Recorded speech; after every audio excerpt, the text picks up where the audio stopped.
Three, two, one, action. Good evening, everyone. Welcome back to the HHCSD Board of Education meeting. Today is Wednesday, June 18th, 2025, and we will begin by standing for the pledge. To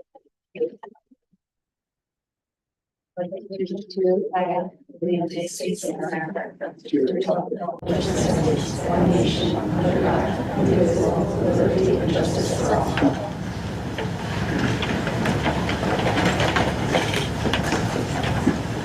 All right, we're beginning this evening with our recognition, and we have a few recognitions tonight. Yes, we do. So I'm going to turn it over to Mr. Trombley. Thank you, President Mills.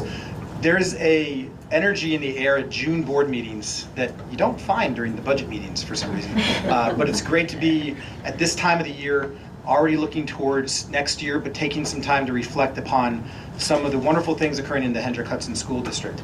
For our first recognition tonight, I'm pleased to introduce our first ever, not first ever, I think this was a position that existed a few years ago, 10, 8 to 10. But in the recent era, our first student ex officio member of the Board of Education.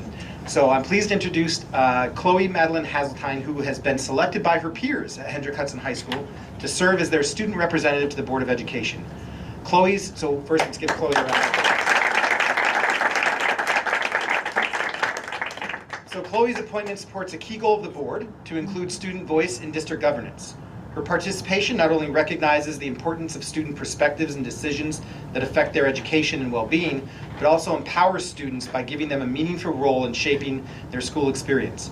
This initiative also aligns with our broader goal in education of preparing our students for civic engagement, offering students such as Chloe an opportunity to build essential leadership and advocacy skills, including student representative strengthen the work of our school board by promoting more inclusive and well-rounded decision-making. And we will appoint Chloe later this evening. You don't have to stick around if you don't want to.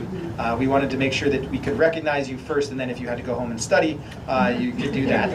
And Chloe will officially begin her term on July 1st, 2025, and we'll get to spend many wonderful evenings around this table or similar tables with us.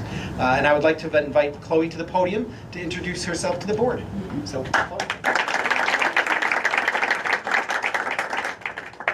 Hi everyone, my name is Chloe Hazeltine and I'm going to be a senior and I'm a graduating class of 2026, and I'm really excited to be a part of this because I know college is coming right around the corner. I'm not 100% sure what I want to do, but I do know I want to work with advocacy.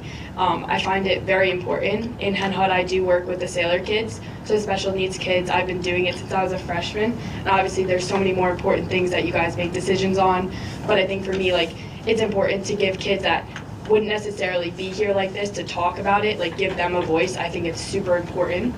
I really am excited to learn how everything works, and I have an open mind to learning from all of you because I do respect your positions. I'm excited to learn. A little bit about me. I play varsity field hockey. I love it, so I have that side of connections with kids, and then I also work at a restaurant, so I know a lot of faces around the community, and I know that every decision we make here doesn't just impact me or anyone else, but it impacts all of the students, the parents, the teachers, and I think it's very important. So I'm really excited to learn from you all. So Chloe, I'll speak for the board that we're excited to learn from you as well, and we appreciate the time that you will give to the board. So thank you again. And just a piece of advice, you'll go through a bunch of training to help prepare you for the job. Yeah. One key thing, you can't tell the principal what to do because the principal works for me. But if I'm in the halls, you can tell me what to do. So thank you. Thank you so much. Thank you. So Chloe, you're free to stay, but you're also free to go home and study, as I know you probably have a lot of that doing. We will move on to our next recognition portion of the evening. We celebrate students and staff here as well. So we have a great recognition for students and staff. And I'll have Ms. Vinitha Joy, Executive Director of Technology and Innovation, share with us an example of how we are supporting high quality instruction through effective integration of technology. So Ms. Joy. Thank you. So I'm very excited to invite this team to talk about a project that they did in March. It's called Dynamic Duo Project. This is a project that represents the perfect marriage of cross-curricular collaboration and technology integration, where students apply their knowledge from multiple content areas while leveraging digital tools to enhance creativity, critical thinking, and collaboration. To provide more insight on this project, I would like to introduce Daniel Burke, our high school A&L teacher, Nikki Stabell, our K-12 technology facilitator. Mary Beth DeGennaro was also part of the team, but she cannot be here today. Also, Stephanie Murphy and Gretchen Ward are FGL E&L teachers.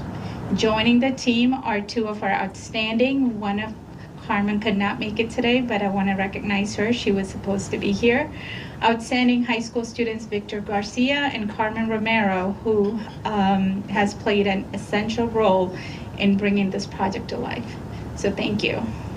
Thank you. Yes, and thank you for having us. So this was a project that we did through the P&W, the BOCES Dynamic Duo Series, and this is a great opportunity for E&L teachers and librarians to be able to work together to come up with a project to support our English language learners with reading and just being able to access curriculum in different ways that we might not be able to do on our own. So this was a year-long program where we met multiple times throughout the year at the PMW BOCES Center, and we workshopped a number of different ideas for programs and projects.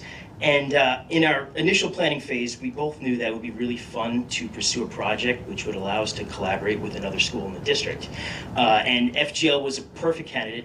Ms. Murphy and Ms. Ward were extremely enthusiastic about the idea of us working with their 4th grade English language learners. So throughout the year, my students have been learning about elements of a story, which kind of breaks down to narrative arc, different types of conflict, characterization, and theme. And with these skills in place, we invited our partners at FGL to develop a story concept that our high school students would then expand into a detailed short story, complete with engaging characters and a well-developed narrative arc. And it was a lot of fun. We had our little guys were coming up with some crazy ideas that then our high schoolers had to then try to synthesize into something that was a coherent short story, and they had a great time, and Victor's going to share his experience in a little bit. But during our sessions also at the workshops, Ms. DeGennaro and I explored a number of different ways that our students could create their stories, and I'll hand off the next part to Ms. Stabell because we're extremely grateful in getting her involved, and she really took this project off the ground and made it really exciting for our kids to create these stories with their 4th graders. Thank you, Dan. So my name is Nikki Stabell, and I'm the K-12 Instructional Technology Facilitator here at Hendrick Hudson. As you may or may not know, this is the first year that the district has had an individual in a role similar to this. So I've been honored for the opportunity to work in such a collaborative environment between the high school and Frank G. Lindsay. So as Dan mentioned, we had 5 adults who worked on different aspects of the project. Dan worked predominantly with his students at the high school. Mary Beth and I both contributed in a collaborative manner, as well as participating by co-teaching with Dan and Gretchen and Stephanie at FGL. And then again, Gretchen and Stephanie, who were there to support our 4th grade E&L students. So we went through many different aspects. Dan, Mary Beth, and I, we planned prior to the project's implementation about the different components. Dan was leaning very heavily on supporting the language acquisition and the English language content. We met 3 or 4 times with our 4th grade partners. We began using our technology tools after the students had the opportunity to brainstorm, and then at the end, right before spring break, we were able to have the 4th graders visit the high school at the library, where we were able to celebrate the projects that they worked on collaboratively. So here we have some images from our celebration where the students got to show off their finished books. So we do have 2 of our finished books that I'm happy to kind of talk about with you. So this is Carmen's book. She was unable to make it here. These books were created in a program called Book Creator. It's a very simple kind of presentation style software for students to use, but it's really nice because it really shows the stories as a traditional picture book, so it really comes to life even though it's in a digital format. So what you'll see here are a lot of different images. They got to learn how to use AI as a tool to create pictures that they could use in their stories to help emphasize the storytelling, but it also helped with their language acquisitions because the students really had to learn how to speak to AI, to use keywords to develop these pictures that were exactly as they imagined. So students really had to work hard to use English to communicate with the technology. Here's Victor's storybook. You'll notice that they both worked with groups of students who picked copyrighted characters, which was very interesting because the AI may or may not have had a difficult time performing these, but the students got really creative with how they were able to use the imagery. So Victor, he was able to isolate some of the characters and impose them over different backgrounds to make them do different things. He was able to play with perspective.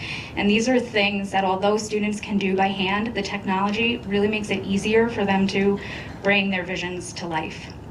So on that note, I'm actually going to pass the mic over to Victor to talk about his experience using the technology as part of this project.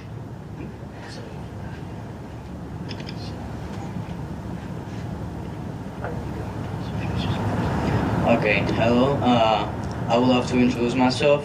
My name is Victor Garcia. I'm at 9th grade. I'm from Spain. I just came back 9 months ago from there. And I would like to talk about what did I learn about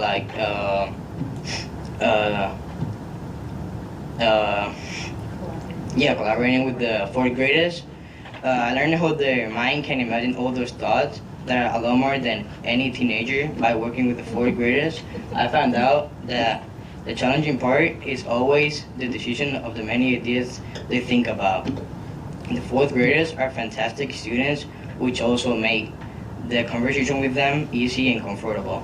It's incredible how they don't have any kind of shame of socializing with strangers or any other people they don't know.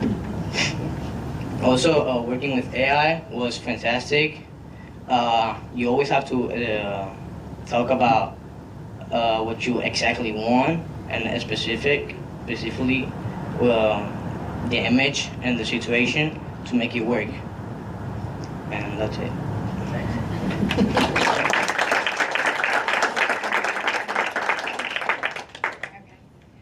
So since Carmen wasn't here, we have her statement, which I am happy to read on her behalf. So I'm just gonna read this verbatim as if I am Carmen, so I apologize because I'm not Carmen. Hello, my name is Carmen and my partners' names were Liam and Jordan. Our story is titled, The Minions Meet the Moon. Working with 4th grade children was a super incredible experience. Being able to listen to their ideas and create something that they were excited about was one of my best experiences this year. To share this with them and see their great, super powerful energy and imagination that has no limits when thinking about adventures, trips, and moments of joy was a lot of fun. I loved to see their desire to create and imagine wonderful experiences, and I learned to connect their ideas to create an adventure trip about minions that was a wonderful thing to do. It was one of my best experiences to be able to work as a team. I would also say that they have the best imaginations in the world and also great energy. So on that note, I'm going to hand the mic over to Gretchen and Stephanie to talk about the 4th grade students' experiences working with this project. Steph and I are very excited to be here and support this project. Dan kind of started this year and came out of nowhere and had innovative, creative ideas out of the gate. So I have to say, it's wonderful to work with new teachers. When you've been here a long time, the energy is fantastic. So I give a lot of kudos to Nikki, Dan, and Steph. The kids at Frank Chi had a blast. They loved working with the high school students. It's empowering. They felt special. Most of all, the project's fun, in a very structured environment that gets a little monotonous. So they had a really good time being creative, super motivating in general. They almost gained a big brother, big sister. That kind of relationship was blossoming. It was really nice to see.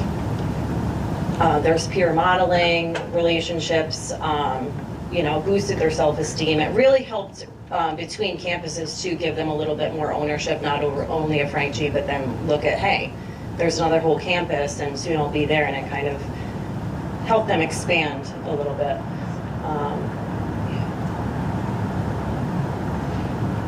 They had fun.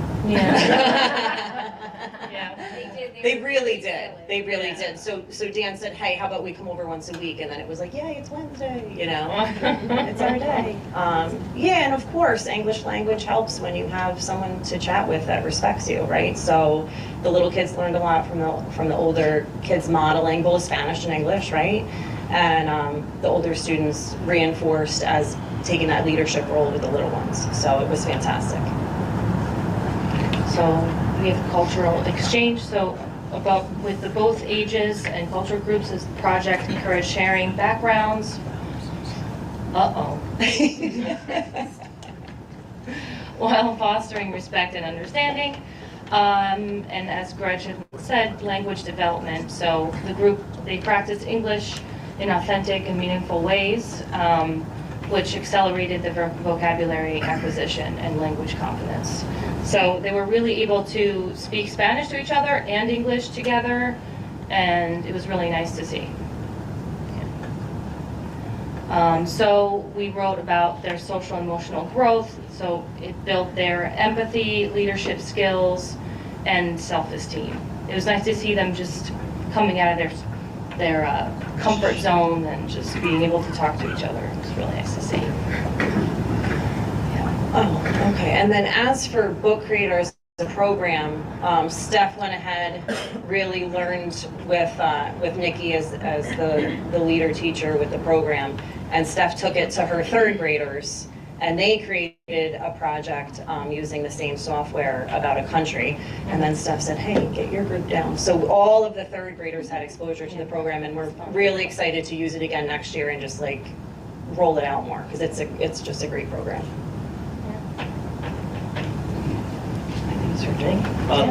So I just want to say thank you again to administration for being supportive of this, because there was a lot of moving parts, but once we got everything going, the kids really had a great time, and we do plan to do this again next year, maybe early in the year. We have some ideas for some themes. And the kids just, the opportunity to be almost like a peer mentor to the younger students was a really great experience for them. So we want to get more students exposed to this, and yeah, we already have some ideas. So thank you again, we really appreciate it.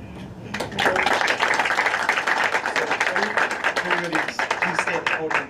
So, Victor, first of all, thank you for working with our fourth graders and for sharing your story. And not only do you get the benefit of being able to interact with some of those energetic fourth graders, but we also have a fantastic certificate that I'm going to present you. Good job, Victor.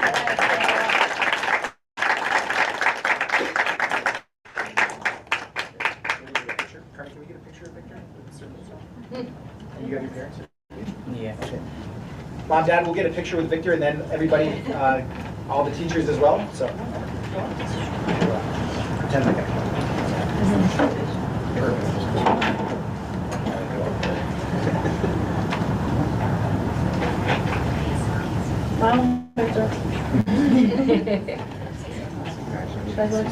So we'll have parents come up and all the teachers. Why don't you guys come move to the podium?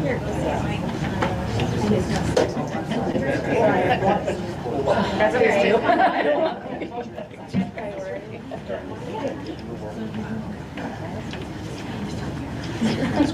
Yeah, sure. Try to walk down the picture. Just block. Sorry. All right, ready? Smile. Thank you. Thank you. Hey, thank you so much.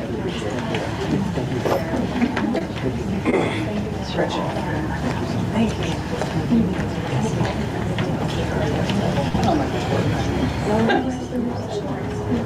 So as you can see, I know our presenters mentioned this, that there are a lot of moving parts. So I do want to thank not only Dan, Mary Beth, Nikki, Gretchen, and Stephanie for their work on this, the principals as well, but also it takes leadership as well. So Vanita, thank you for supporting this, and for the board for supporting positions such as the technology integration specialist and allowing our teachers to take the risks. So to our instructional staff, thank you so much for this doesn't just happen overnight. This takes a lot of work. Thank you so much for putting in that time and effort, because it truly, you can see how it truly paid off. So thank you very much.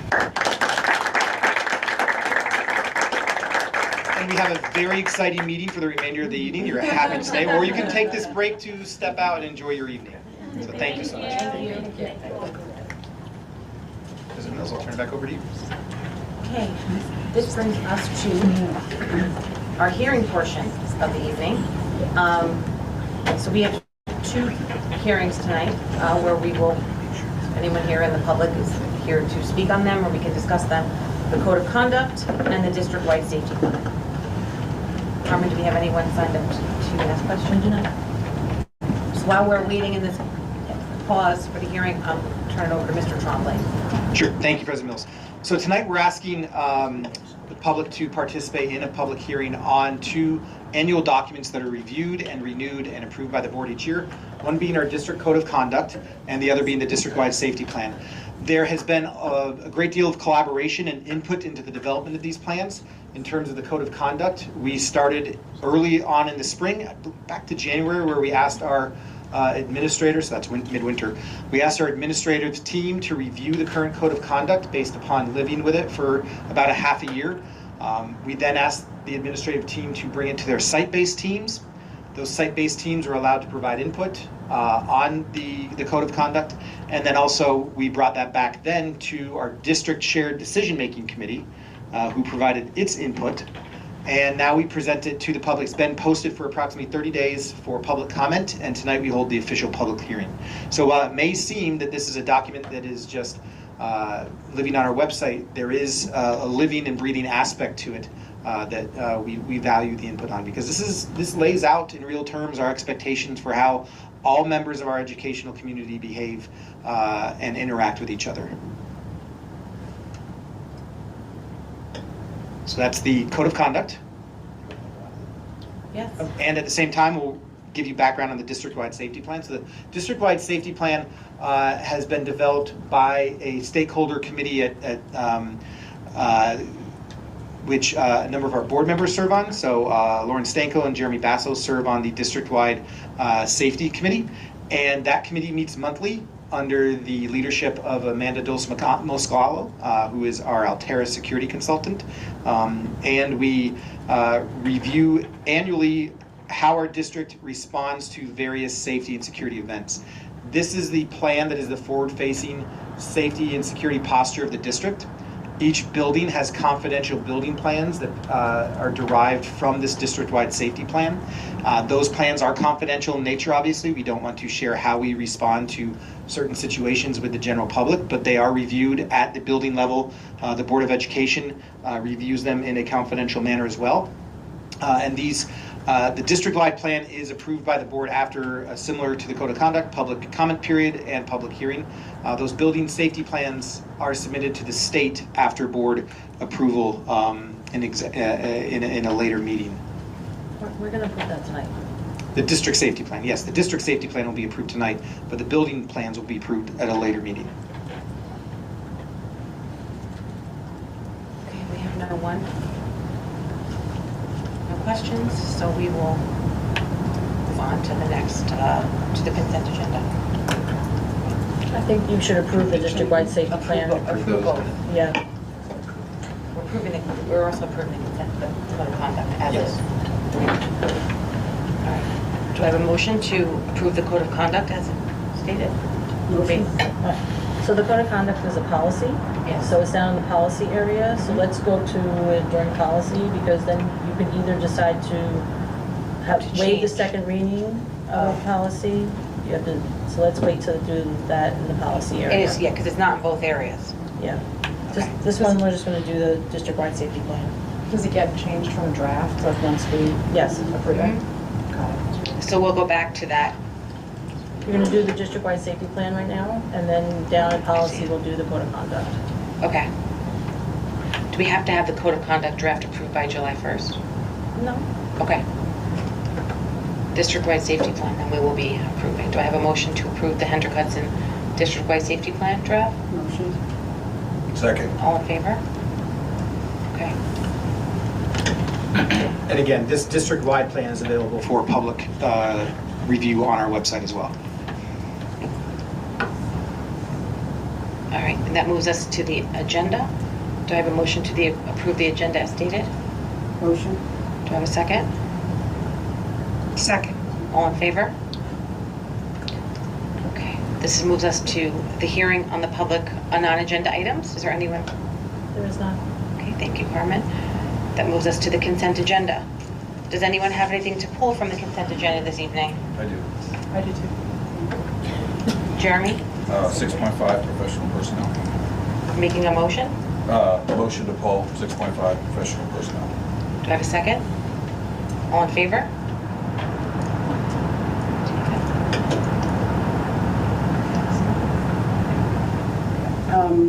Motion to pull fiscal 6.2, assistant to the superintendent for financial continuity and controls. Do I have a, Second. all in favor? Corey? The number, I'm just gonna, can I read out the file name? We need the numbers. We need the, you're in fiscal, correct? Yeah. I just highlighted the.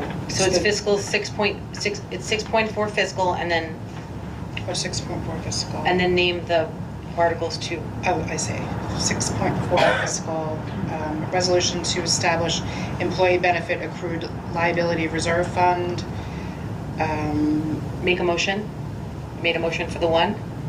I have to do them individually? Yes. Okay. All in favor? Sorry, it's my first No, it's time. okay. Motion to pull 6.4 fiscal resolution to establish retirement contribution reserve fund. Second. All in favor?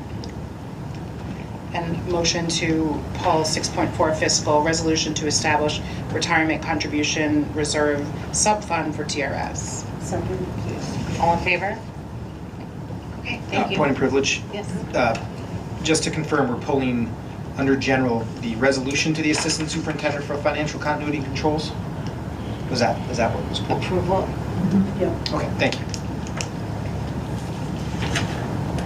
Okay. So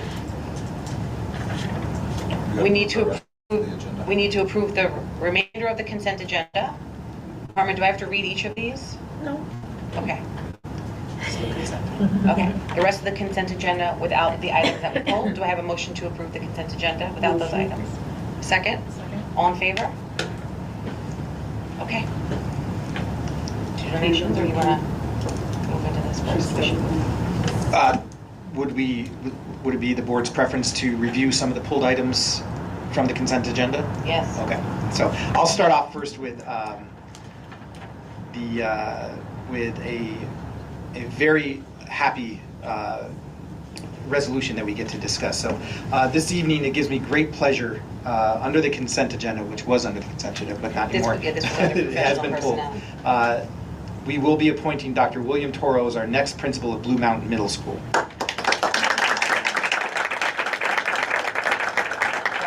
Dr. Toro is joining us tonight, and he brings with him a strong record of educational leadership and a deep commitment to student growth, staff collaboration, and community engagement. We are excited to welcome him to the Hendrick-Hudson Central School District team and look forward to the leadership he will bring to Blue Mountain. Dr. Toro is joined by his wife tonight, Nicole, and we're very excited and grateful that they could both be here for this special moment. At this time, I'd like to ask Dr. Toro to come to the podium to say a few words. Thank you, and thank you, Mr. Trombley. Thank you, Board of Education. Thank you, parents, and thank you, students, community, and thank you to my beautiful wife and my beautiful children at home, who are probably keeping their grandma and grandpa awake at the moment. It is an honor and it is a humbling experience to be your next principal at Blue Mountain. And I'm going to say this is that, looking at Cleo, looking at Victor was, well, first, give them a round of applause. They did an amazing job. That is motivation right here that we have something special happening here at Hendrick-Hudson. And the warm welcomes, the emails, and just the vibe in the room makes me feel like I'm at home. And you said that there's always a vibe in the air at a board meeting in June. I thought that's because I was coming, but apparently it's because it's June. But I'm truly excited and honored, and I can't wait to start the work. And next week or the week after, I'll be here. So thank you, and thank you for everyone. Thank you, Dr. Toro. So yes, the vibe in the June era is excitement for great events such as this. So we're very thankful that you've decided to join our team. And it is my recommendation for the board to act upon the resolution to appoint Dr. William Xavier Toro as the next principal of the Blue Mountain Middle School. Motion to approve. Second. Professional personnel. 6.5, the appointment of Dr. Toro. 6.15. Second. All in favor? Great. Thank you. Could we take a moment to take a picture?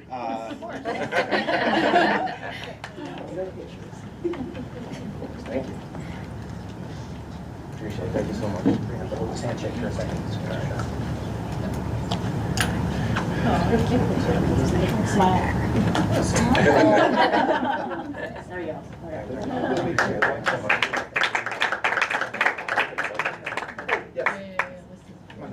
Oh, good.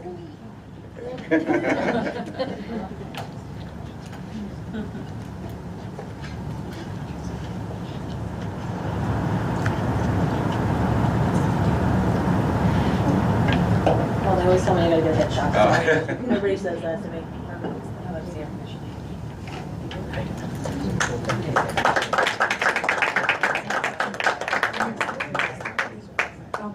Thank you. Thank you so much.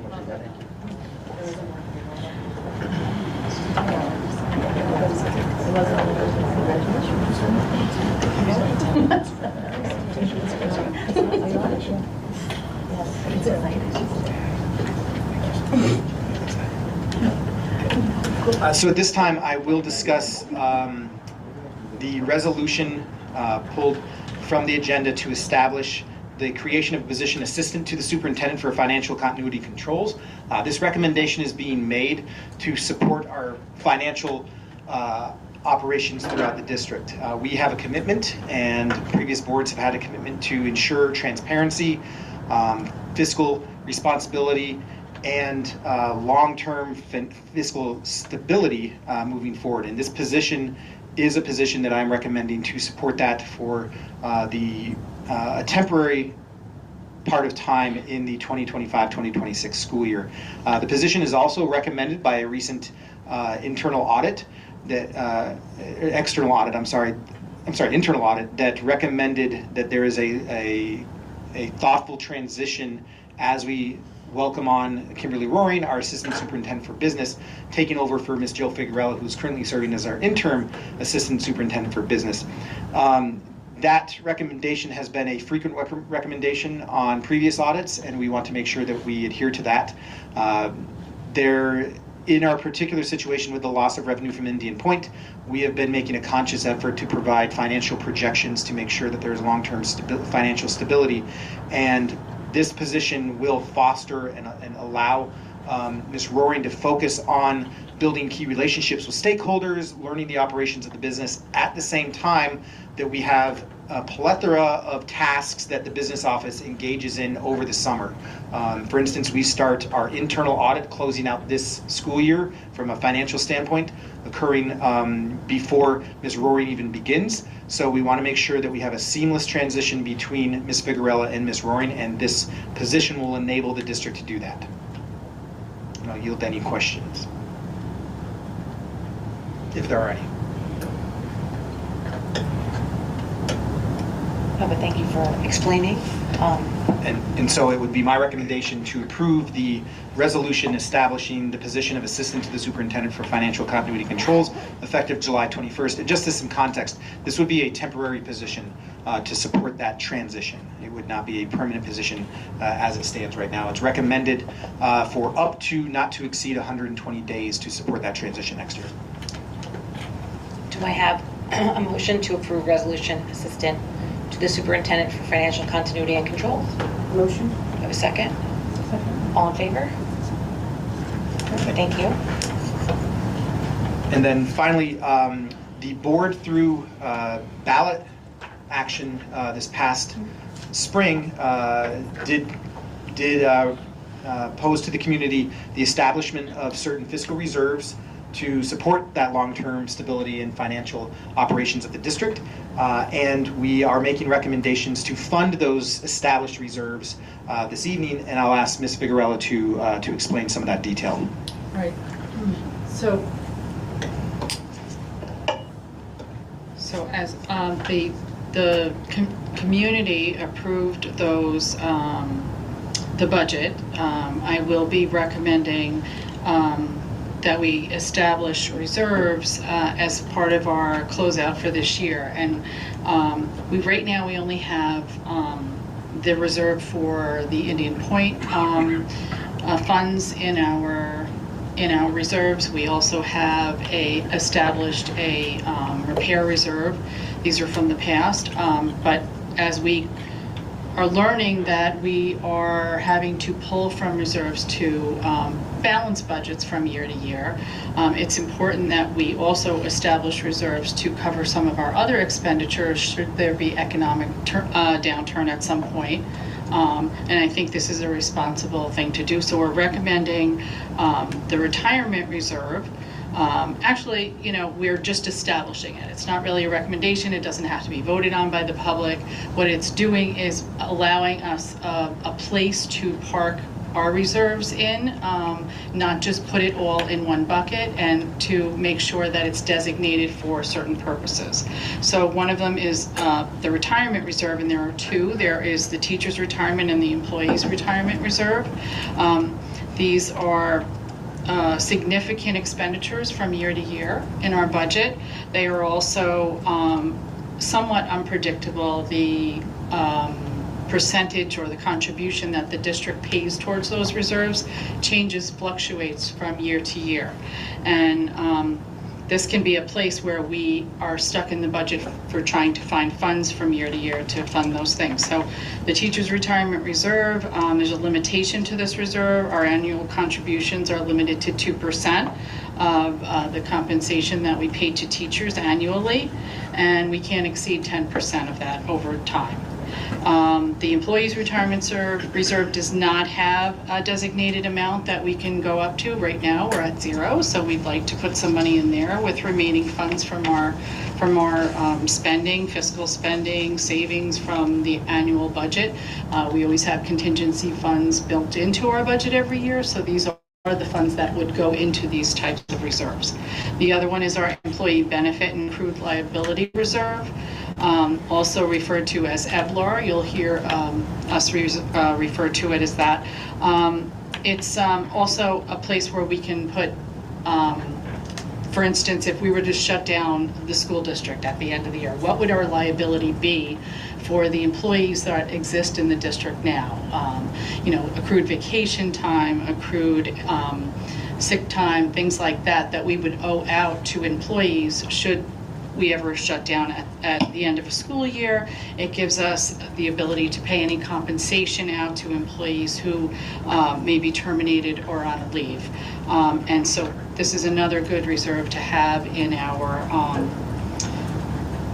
financial status. So I'm recommending that we establish these reserves tonight so that at the end of this fiscal year, any remaining funds that we have in the budget can be put towards these reserves. And that's what they're for. Thank you, Ms. Figueroa. Any questions from the board? I'm going to ask a question about how is it determined how much money goes into each reserve? Who determines we have X amount of dollars left over? Who determines what goes where? I think just based on what we know our expenditures are from year to year, what would be a reasonable amount of money to put in those reserves. Our auditors will come in, and if at any point in time they feel that what you're putting into these reserves is excessive or they recommend that it should be higher, they would tell you that. Just from experience, I know these types of reserves are definitely a benefit, but that's how the money gets in there, and that's how the recommendations get made, just based on what your annual expenditures are. And the idea of having them though is using them too. It's not just a place to park money or something like that at the end of a school year. The intention of it is to use it. So from year to year, anything that we appropriate towards these reserves, there's actually, entries that need to be made to show that the district is using the funds, not just placing it in these reserves. And how do you act on using those reserves? The reserves, these three reserves that I'm talking about tonight, there's several others that are available to school districts. They can be used or created just based on my recommendation, the superintendent's recommendation. That's how they get established. The amount of money that we put in there gets approved by the board. It's not a voter-approved reserve. Question. My question is just about the tax stabilization fund that we have. Yes. I guess as a board, we would have to decide how we're going to, I guess anything outside of the 4% for the fund balance, we would have to determine how we would allocate those funds to the different things that we have. Right, so there is a 4% unreserved fund balance at the moment. So these reserves would not be utilized to use, to put any of that money into or any of the tax stabilization money into. In fact, we can continue to add to the tax stabilization fund should we use appropriated money that's already been established. If we've appropriated money towards next year's budget, let's say, to use out of the tax stabilization fund, we can replace that at the end of this year first before we even fund these types of reserves. So those are the options that we have. Up to 20 million, correct? That particular reserve, yes. Yeah. Thank you. And in general terms, the district, to speak to how we determine the amount, it's based upon Jill's financial assessment and our recommendation, the superintendent's recommendation to the board to act upon that establishment of the amount. Right. And for instance, the EVLAR, we would not be able to put into that reserve any more than what our liability is at the end of the year. So I can't just say, oh, let's put $1 million in there because we have it left over. It can only be established to the extent that we can back it up with paperwork. And if you've been paying attention since the line-by-line budget, you know that the EDLAR is my favorite acronym.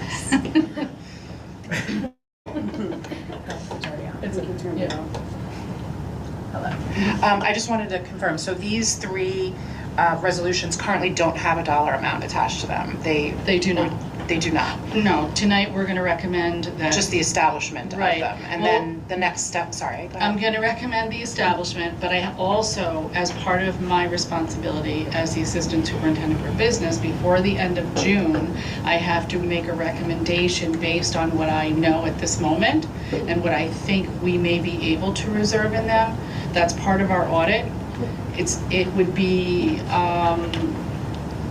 wise to just right now, otherwise we get written up for not making a recommendation. So I'll make a recommendation for up to a certain amount. We know we don't have to put those amounts in there. When the audit is completed in August, we then finalize and make those amounts. Because at that point you know exactly Yes, what we have left exactly. over and you can make a realistic. Right. This is going and to then be. we vote on it at that point? No, you The wouldn't vote amounts? on it at that point at all. That wouldn't be required. The amounts are not required to vote on? No. Okay. So the board's edification, if you look at each resolution, the second to last paragraph of each resolution says that dollar amount there. Right, that's why I was a little confused. So the dollar amount is there for what? As a...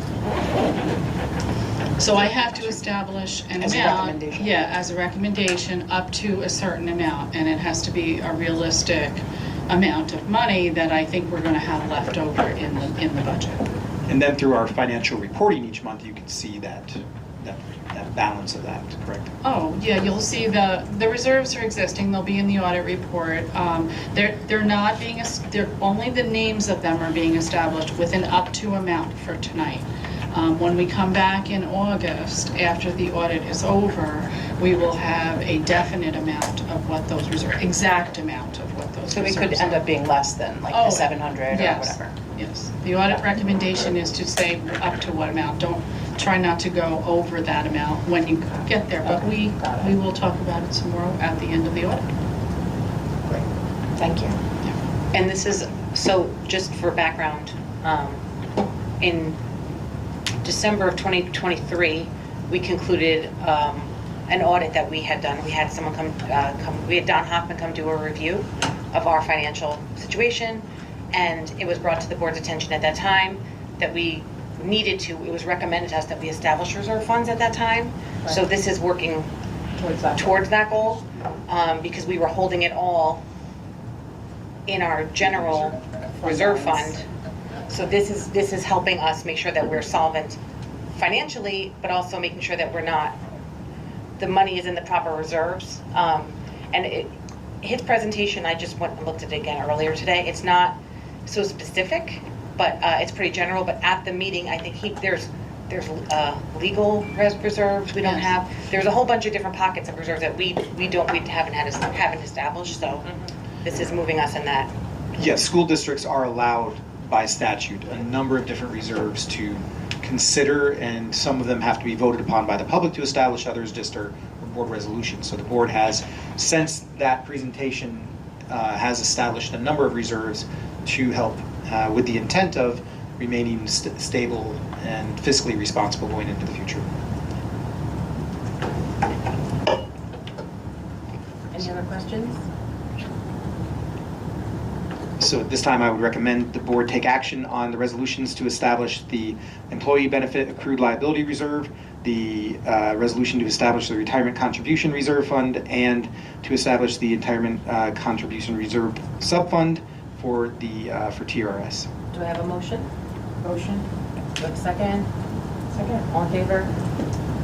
Thank you. Thank you. I have to do so many seconds. Okay, next is, we have to go donation, we had a donation this evening. Donation. We had one donation tonight. It is the approval of the donation totaling $100 for the Barbara Katzenstein Scholarship Fund. And this is for the Office of Special Education has received a donation in the amount of $100 to be utilized to pay for partial summer camp funding for students with significant handicap and conditions. So thank you for this donation for our students. Do I have a motion to approve this donation? Motion. Do I have a second? All right. All in favor? Right. Okay, that moves us to audience comments, hearing of the public on agenda items. Nope. Okay. The next is our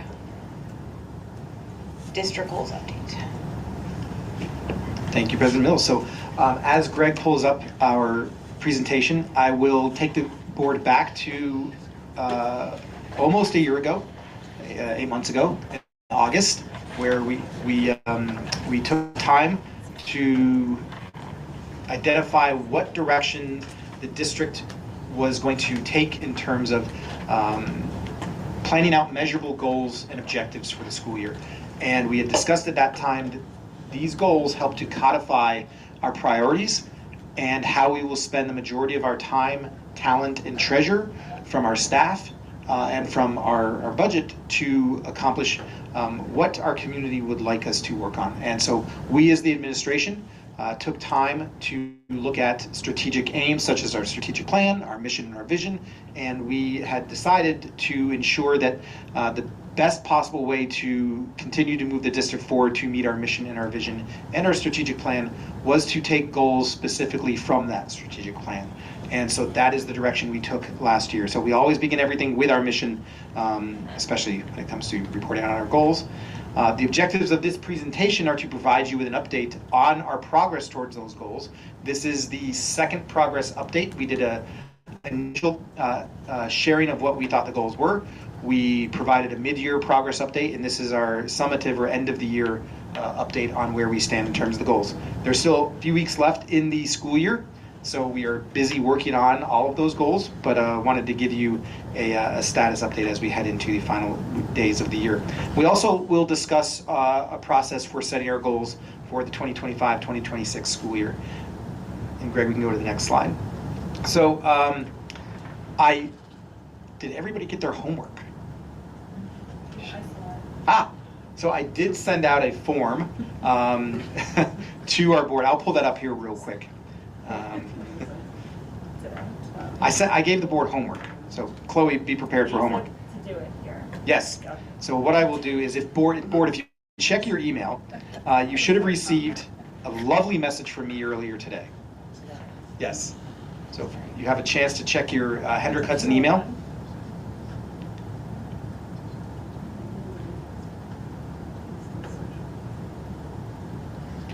It's called Progress Toward District Goals Reflection Form.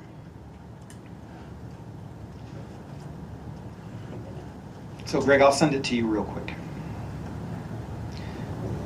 And then that way Greg can pull it up, so if you don't have access to it. Yeah.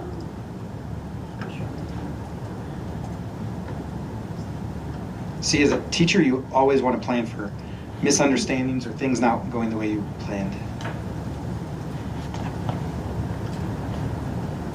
All right, Greg, so I just shared it with you. If you can't open it, it should be access for everybody.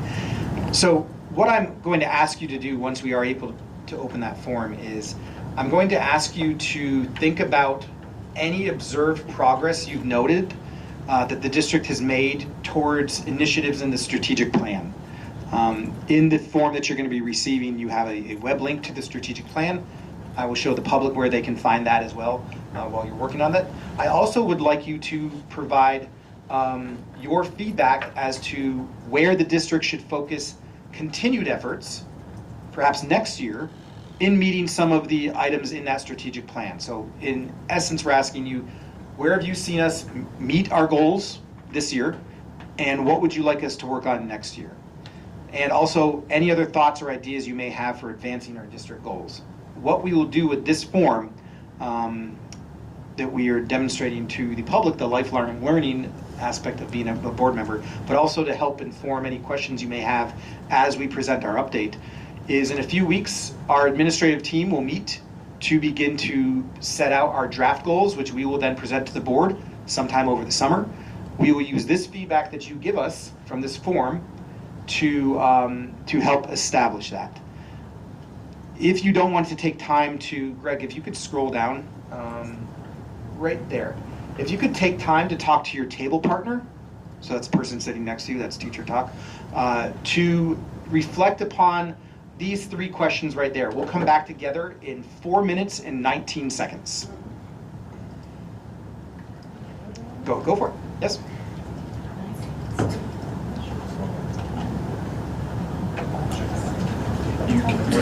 Myself or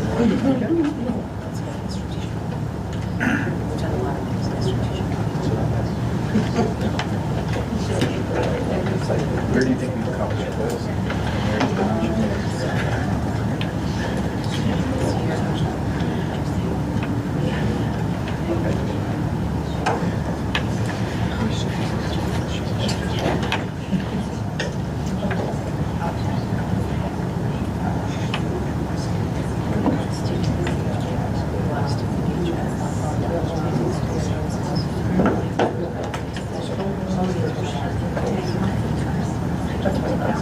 No, it's actually one of the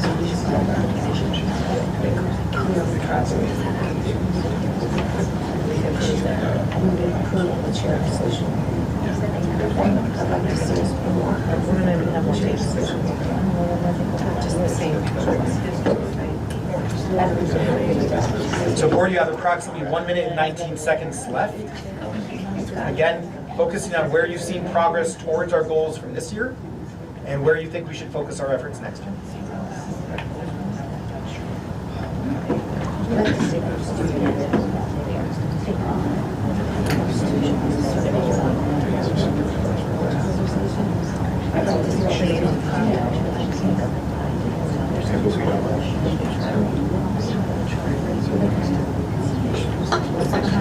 If you need a resource as to what are the goals he's talking about, it's linked in the top of the form. So the form that was sent to you by email, there are 2 links. One is to the strategic plan, and one is to the shared goal document.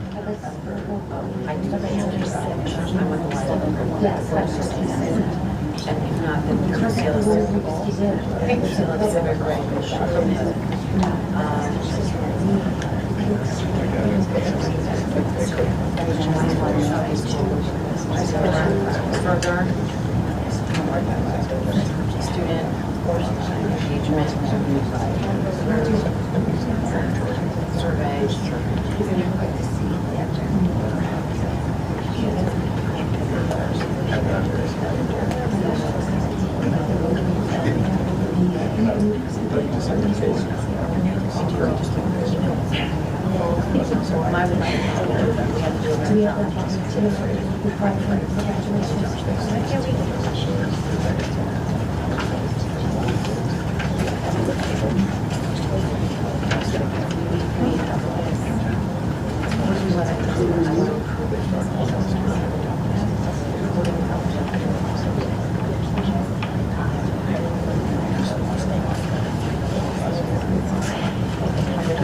board, if you take about another minute and 19 seconds to finish up your conversation, we'll come back together. I will be doing that teacher thing where I ask people to share out.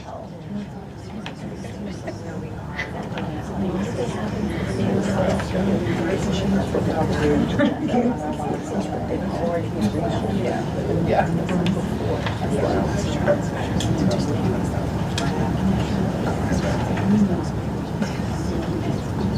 About a minute left, board. Do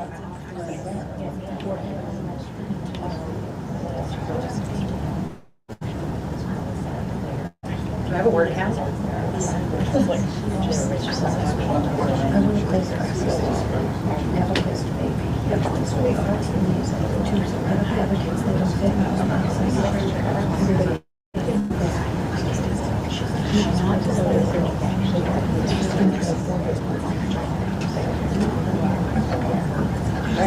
So we're asking our students to demonstrate their understanding of stated objectives. We're asking our board to do the same, we're modeling. So board, if you wouldn't mind taking about 20 seconds to finish up your thought, we'll come back together and we'll do a large group debrief.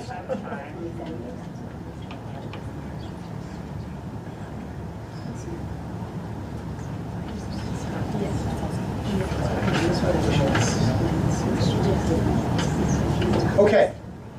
So board, thank you for taking time to indulge me in that.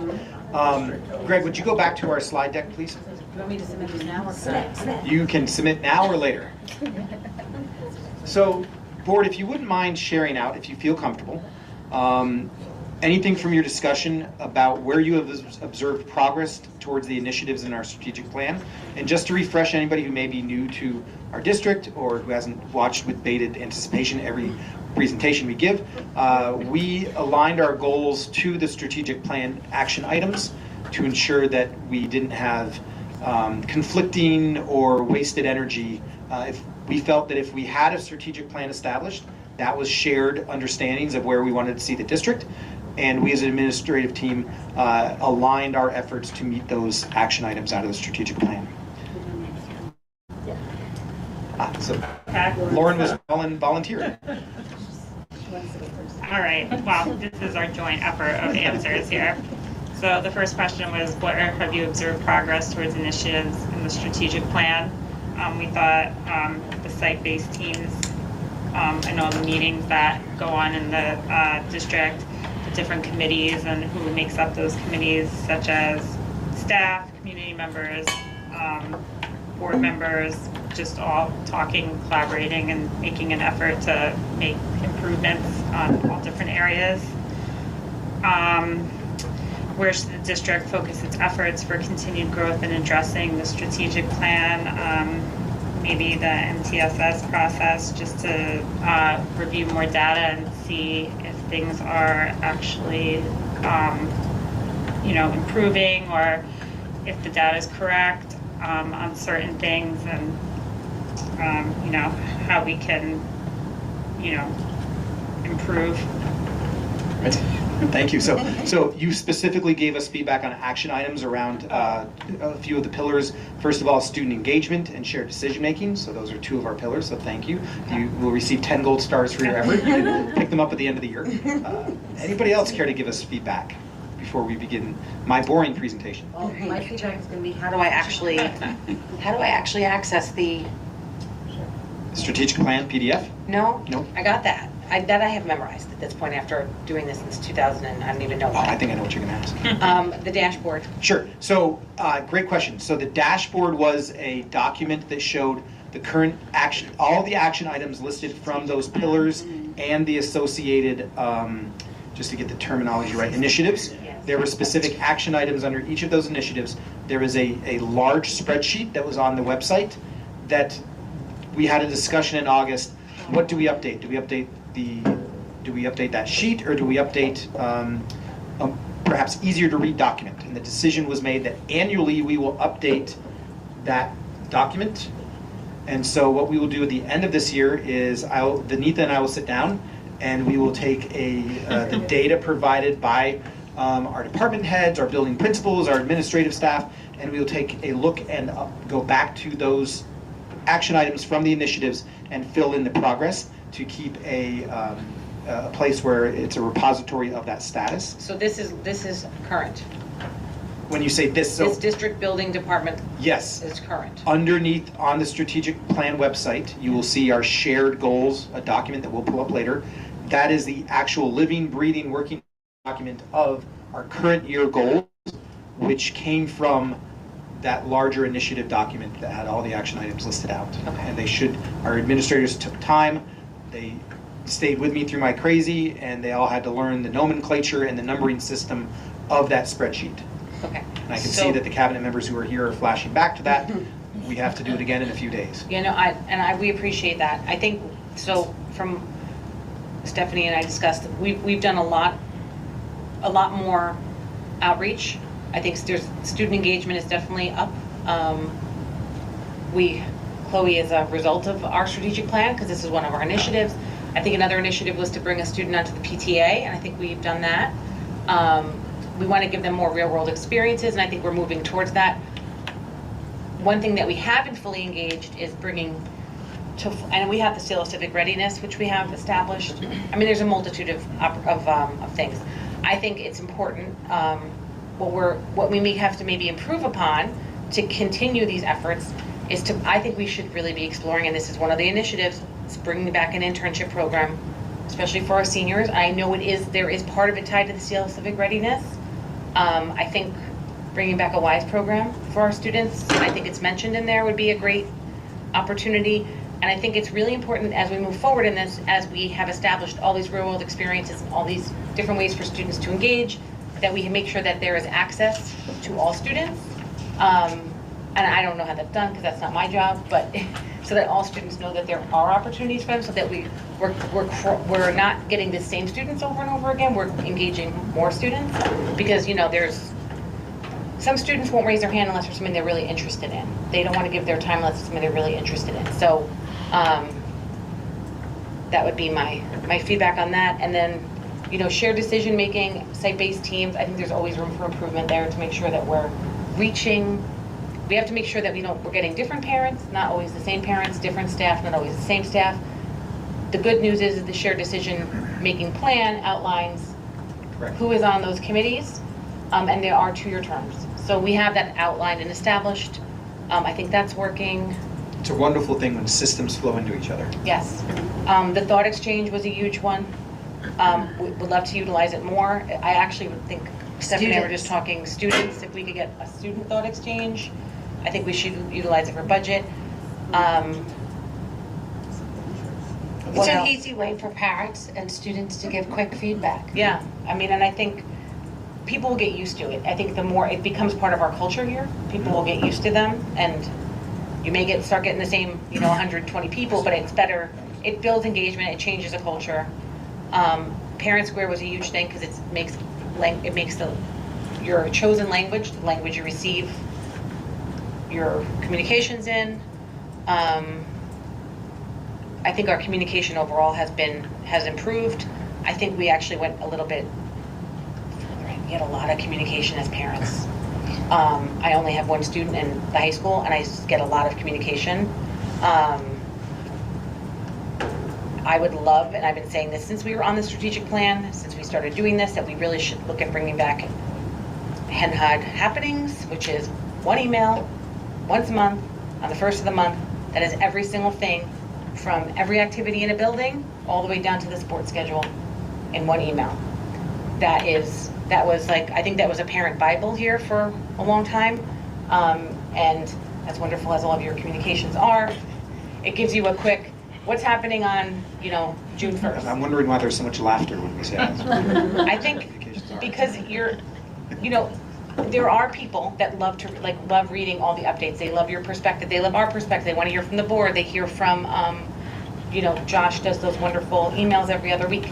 I think we get principal updates consistently. Having that quick, either bullet points or just what is happening in the district, I think it will help streamline things for parents. And I think that was part of our discussion and our goals here. So, very good point. I think it's important to note that communication from a school district is a living, breathing is a living, breathing action. It should be responsive to the needs of the community at a particular time. It should not be static. So you bring up a very good point that we've lived in a communication standpoint for a couple of months or years, and we may have new events, new directives, a new expectation, and that should be revisited to make sure that we are still communicating in an effective way. So excellent advice. I would just like to add that when we do thought exchanges, because I think it's a valuable tool, when it brings up things that we're not looking for, that we still need to go over everything that it brings up, not just what the thought exchange purpose was. Thank you. Corey?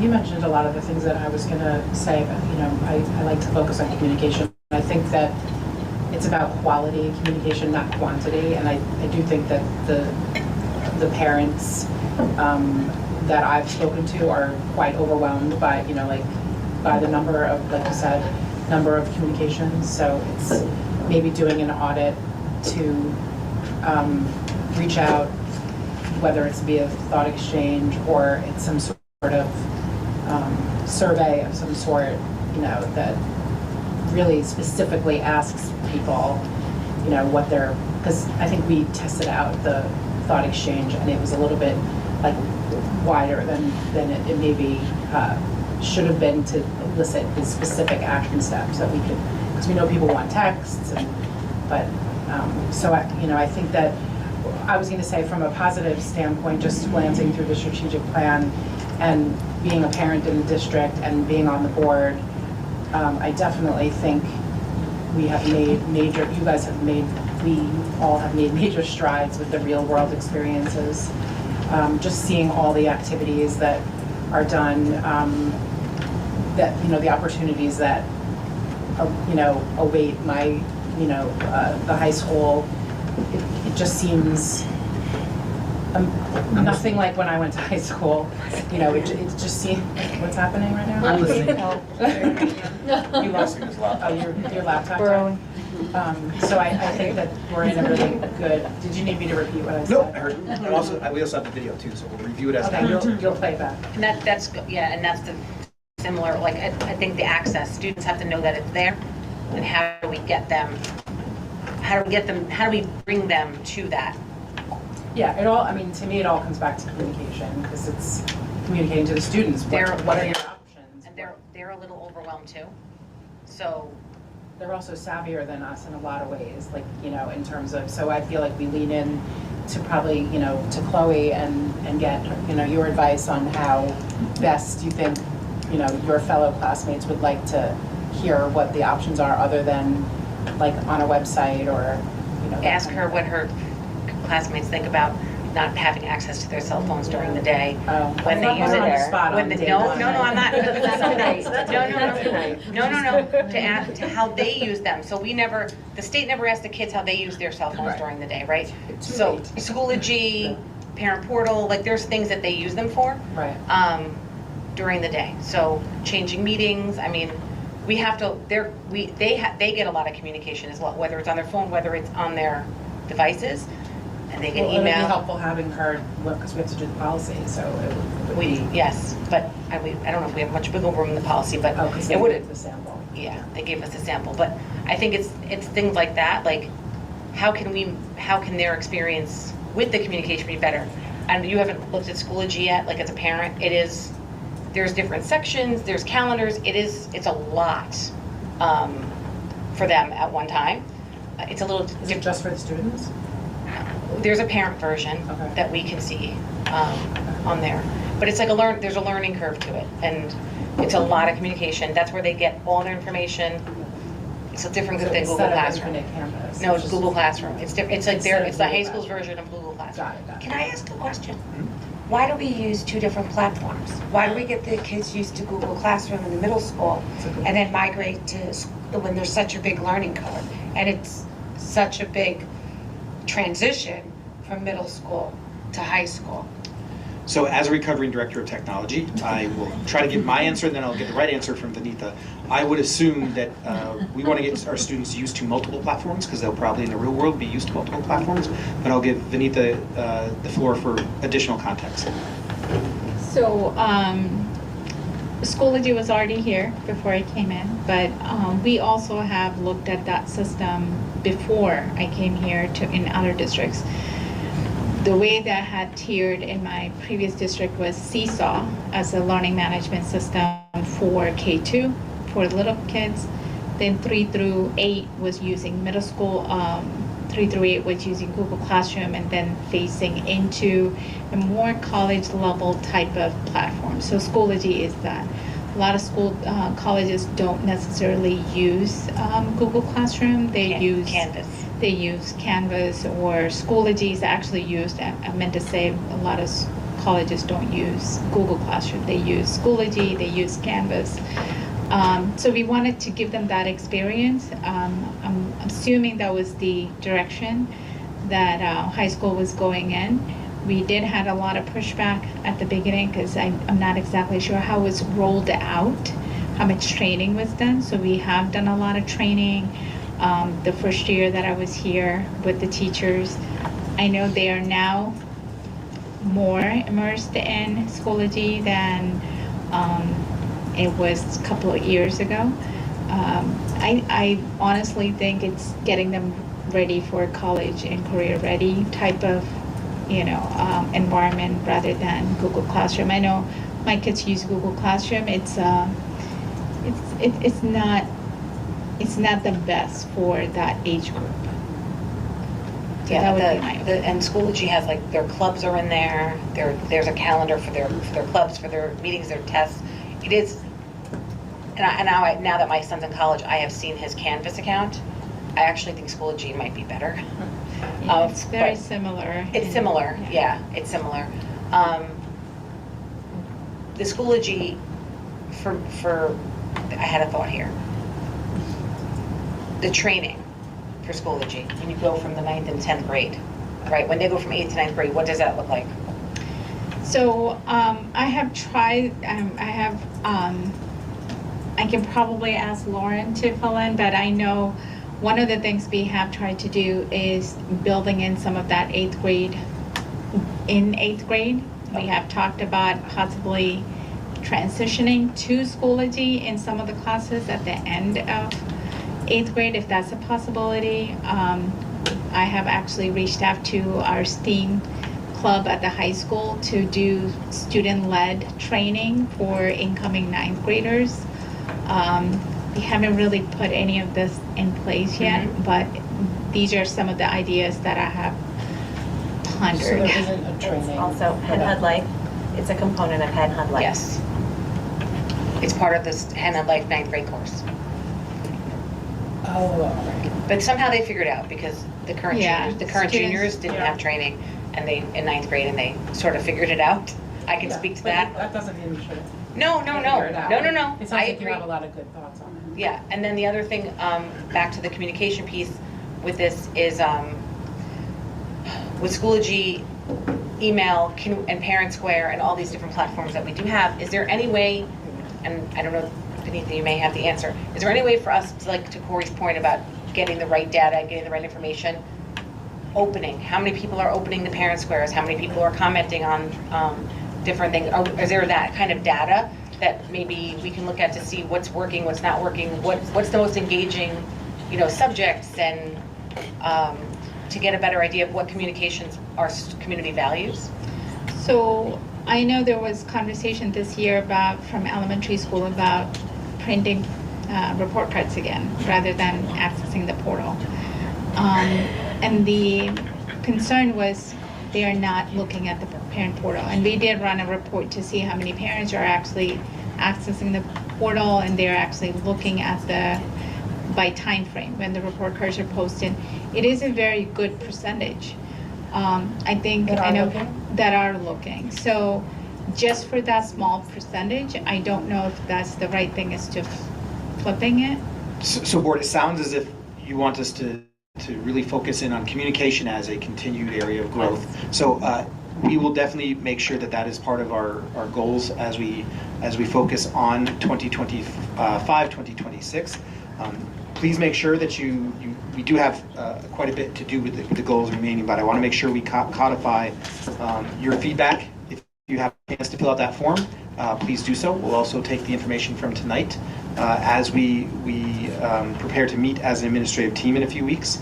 And so I did want to continue to move along to provide that update. Mm-hmm. So you can also, if you have other submissions where you see, okay, I didn't see any progress towards what I thought I wanted to see, you have the ability to submit as many times that form as you want. Okay. That we will have feedback. So Greg has pulled up both for the board and the public as a link in this presentation, a reminder that this is still a work in progress. The shared goals link is going to give you access to a very messy document, but it's messy because it's a working, living document. And so in that document, you'll see various buildings, various programs in there, provide an update as to where they stand in terms of progress towards those goals. So in the general term, our collective efforts to focus on supporting pathways to our dynamic learning community, ensuring that every student, staff member, and family feels heard, empowered, and they have access to that communication. I feel that our administrative team in our district has done a fantastic job at meeting those goals. In general terms, as an update, our commitment to a multi-tiered system of support, as you mentioned, remains a work in progress across all of our grade levels and departments, and I will recommend that it will be an area of focus for next year as well. This year we have seen teams meeting regularly, refining processes, continuing to use powerful tools such as branching minds and link it to drive instructional decisions and interventions. And while we're making strides in these data-driven practices, we do recognize, and you highlighted that as well, that we still have some work to be done to ensure those systems are used consistently and effectively in every classroom, and to streamline and standardize our notification, assessment, and delivery of said services. We've also made significant advances in building pathways that celebrate and support our diverse and ever-evolving community, whether it's through cultural celebrations, multilingual communications, or expanded family engagement events. Our schools are finding new ways to make all families feel welcome and connected. We've held community fairs, increased translation of key resources, and have charged a task force to recommend actions that align with our mission and values. And our next steps will be on focus on broadening participation and measuring the impacts of these initiatives to ensure that every voice is valued and affirmed. As you just spent some time, communication and engagement, as you just spent some time discussing, communication and engagement remain at the heart of our work. We have expanded our Parent Square, updated our websites, and increased opportunities for two-way dialogue with families, staff, and community partners. There's monthly meetings of stakeholder groups, town halls, and advisory committees, and those have all helped us stay transparent, accessible, and responsive. We will definitely take the feedback on continuing to explore how our communication can be better implemented and streamlined. In the classroom, we continue to roll out and deepen new learning programs, such as Into Reading, Science 21, ongoing math curriculum reviews, and real-world skill-building opportunities. We'll continue to seek to embed professional learning and instructional coaching throughout our instructional program, and we are empowering our teachers to tailor their instructions while meeting high standards. There's definitely still more to do effectively in the use of data to inform instruction and further support program implementation, but I do feel that we're on the right path. Our operations and infrastructure teams are making steady progress from major facilities and safety projects to business office efficiencies and technology upgrades.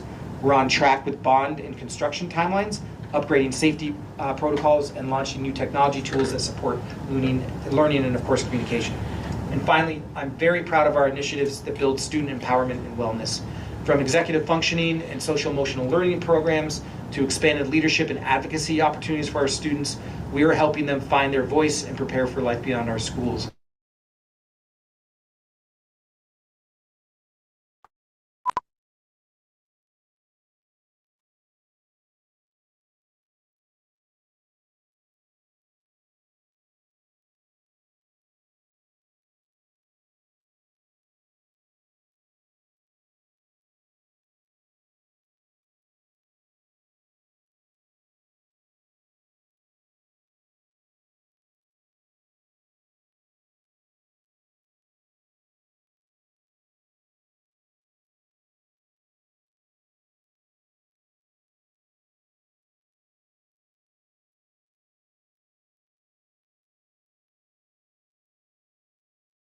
back and supporting our students and community.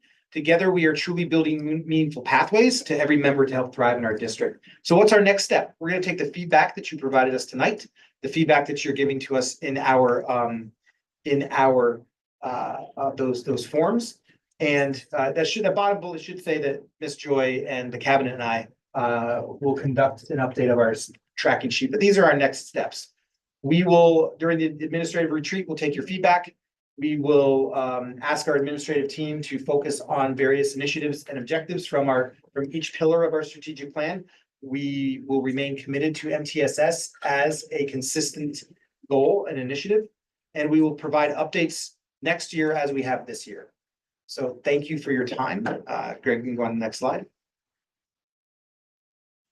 And so thank you for your time and effort in this activity. And I want to thank again our administrators, faculties, and staff for their efforts to help us make progress towards our stated goals. I will yield any questions and comments, concerns, gripes, moans, groans, or complaints. And also, if you have any final thoughts or reflections to share. For the community, that shared goal sheet is available on the website, so you can see specific progress towards each of those goals as well. So that concludes my update on district goals. And that moves us to superintendent's update. That's me again. Okay. Well, are you sick of hearing me speak yet? Got a whole year of this. So we'll transition from goals to something really exciting. I would ask Trustee Basso and Trustee Hickey. You have next to you should be a blue container. It should not be ticking or making any other noise. If you would please not open that yet, but have it at the ready. Okay. So this is the final, we anticipate this is the final board meeting of the 2024-2025 school year, and we do have two board members to recognize for this service. So I'll start first with Trustee Basso, and we're going to take a moment to recognize and thank Trustee Jeremy Basso for his dedicated service to the Hendrick Hudson Central School District as he concludes his term on the Board of Education. Throughout his time on the board, Jeremy has been a steadfast advocate for all students, consistently placing their needs at the center of every decision, whether discussing policy, reviewing audit reports, or weighing in on matters of health and safety. His contributions across a range of key committees have helped shape a stronger, more responsive school district. I especially want to acknowledge something I came to admire about Trustee Basso's approach to problem solving. No matter how complex the issue or how many perspectives are on the table, he always returned to one guiding question: what's best for kids? That unwavering focus on student well-being and success has made a lasting impact on me.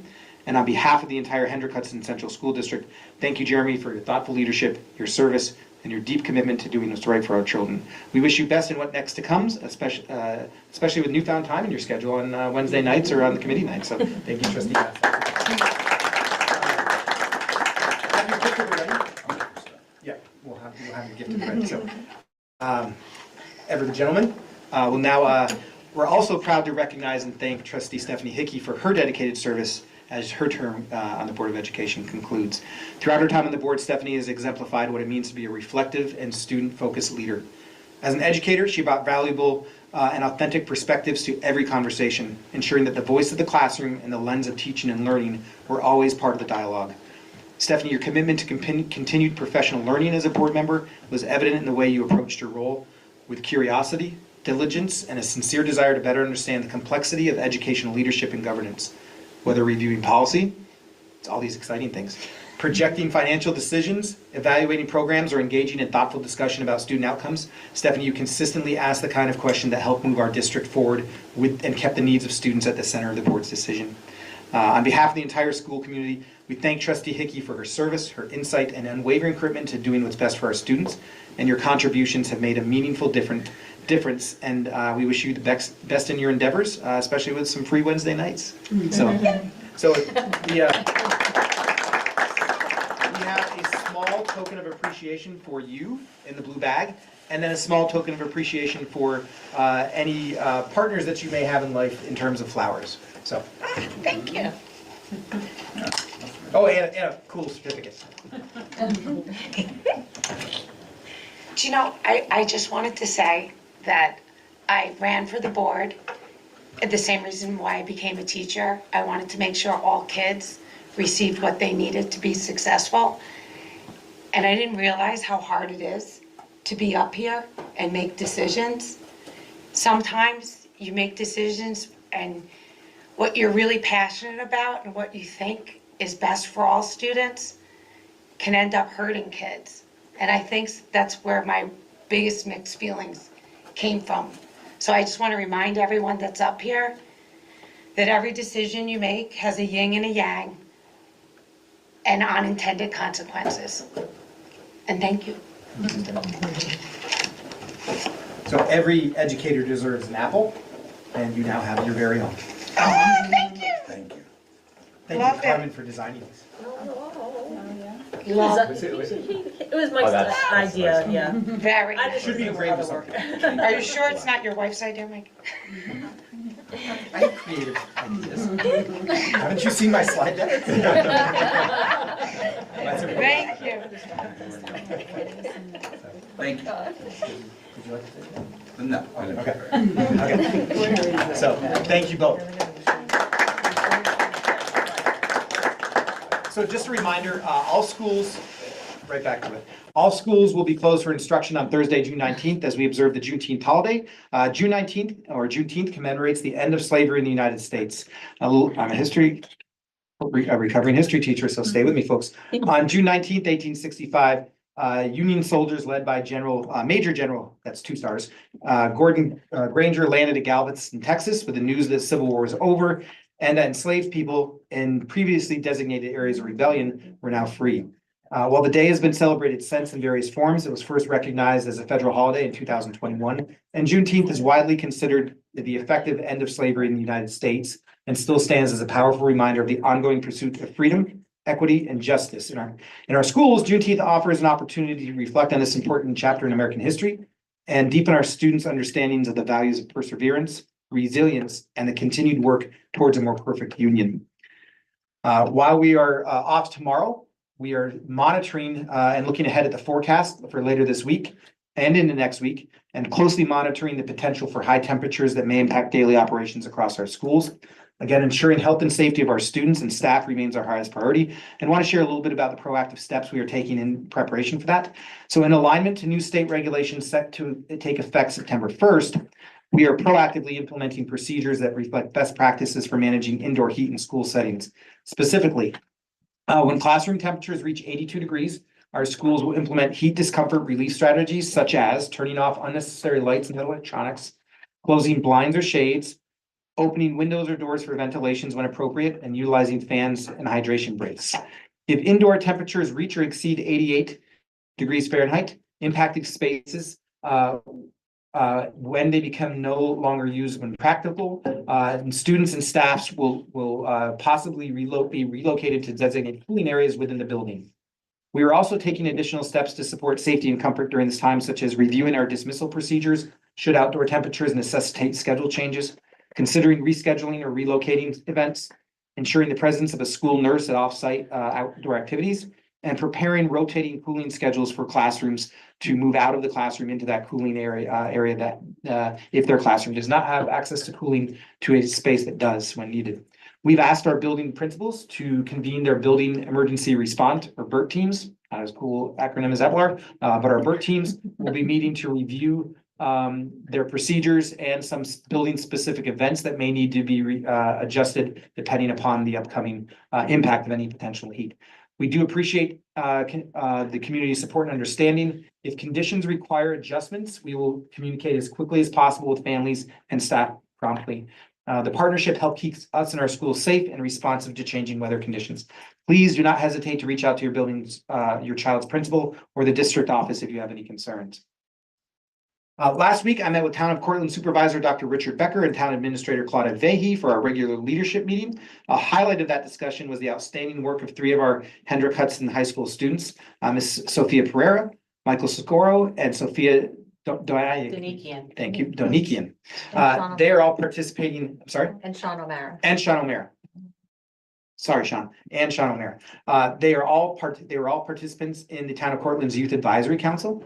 As part of their work, these students were tasked with designing a program to connect local high school students with senior citizens in the community, with a goal of promoting cross-generational learning and increasing social engagement of our older residents.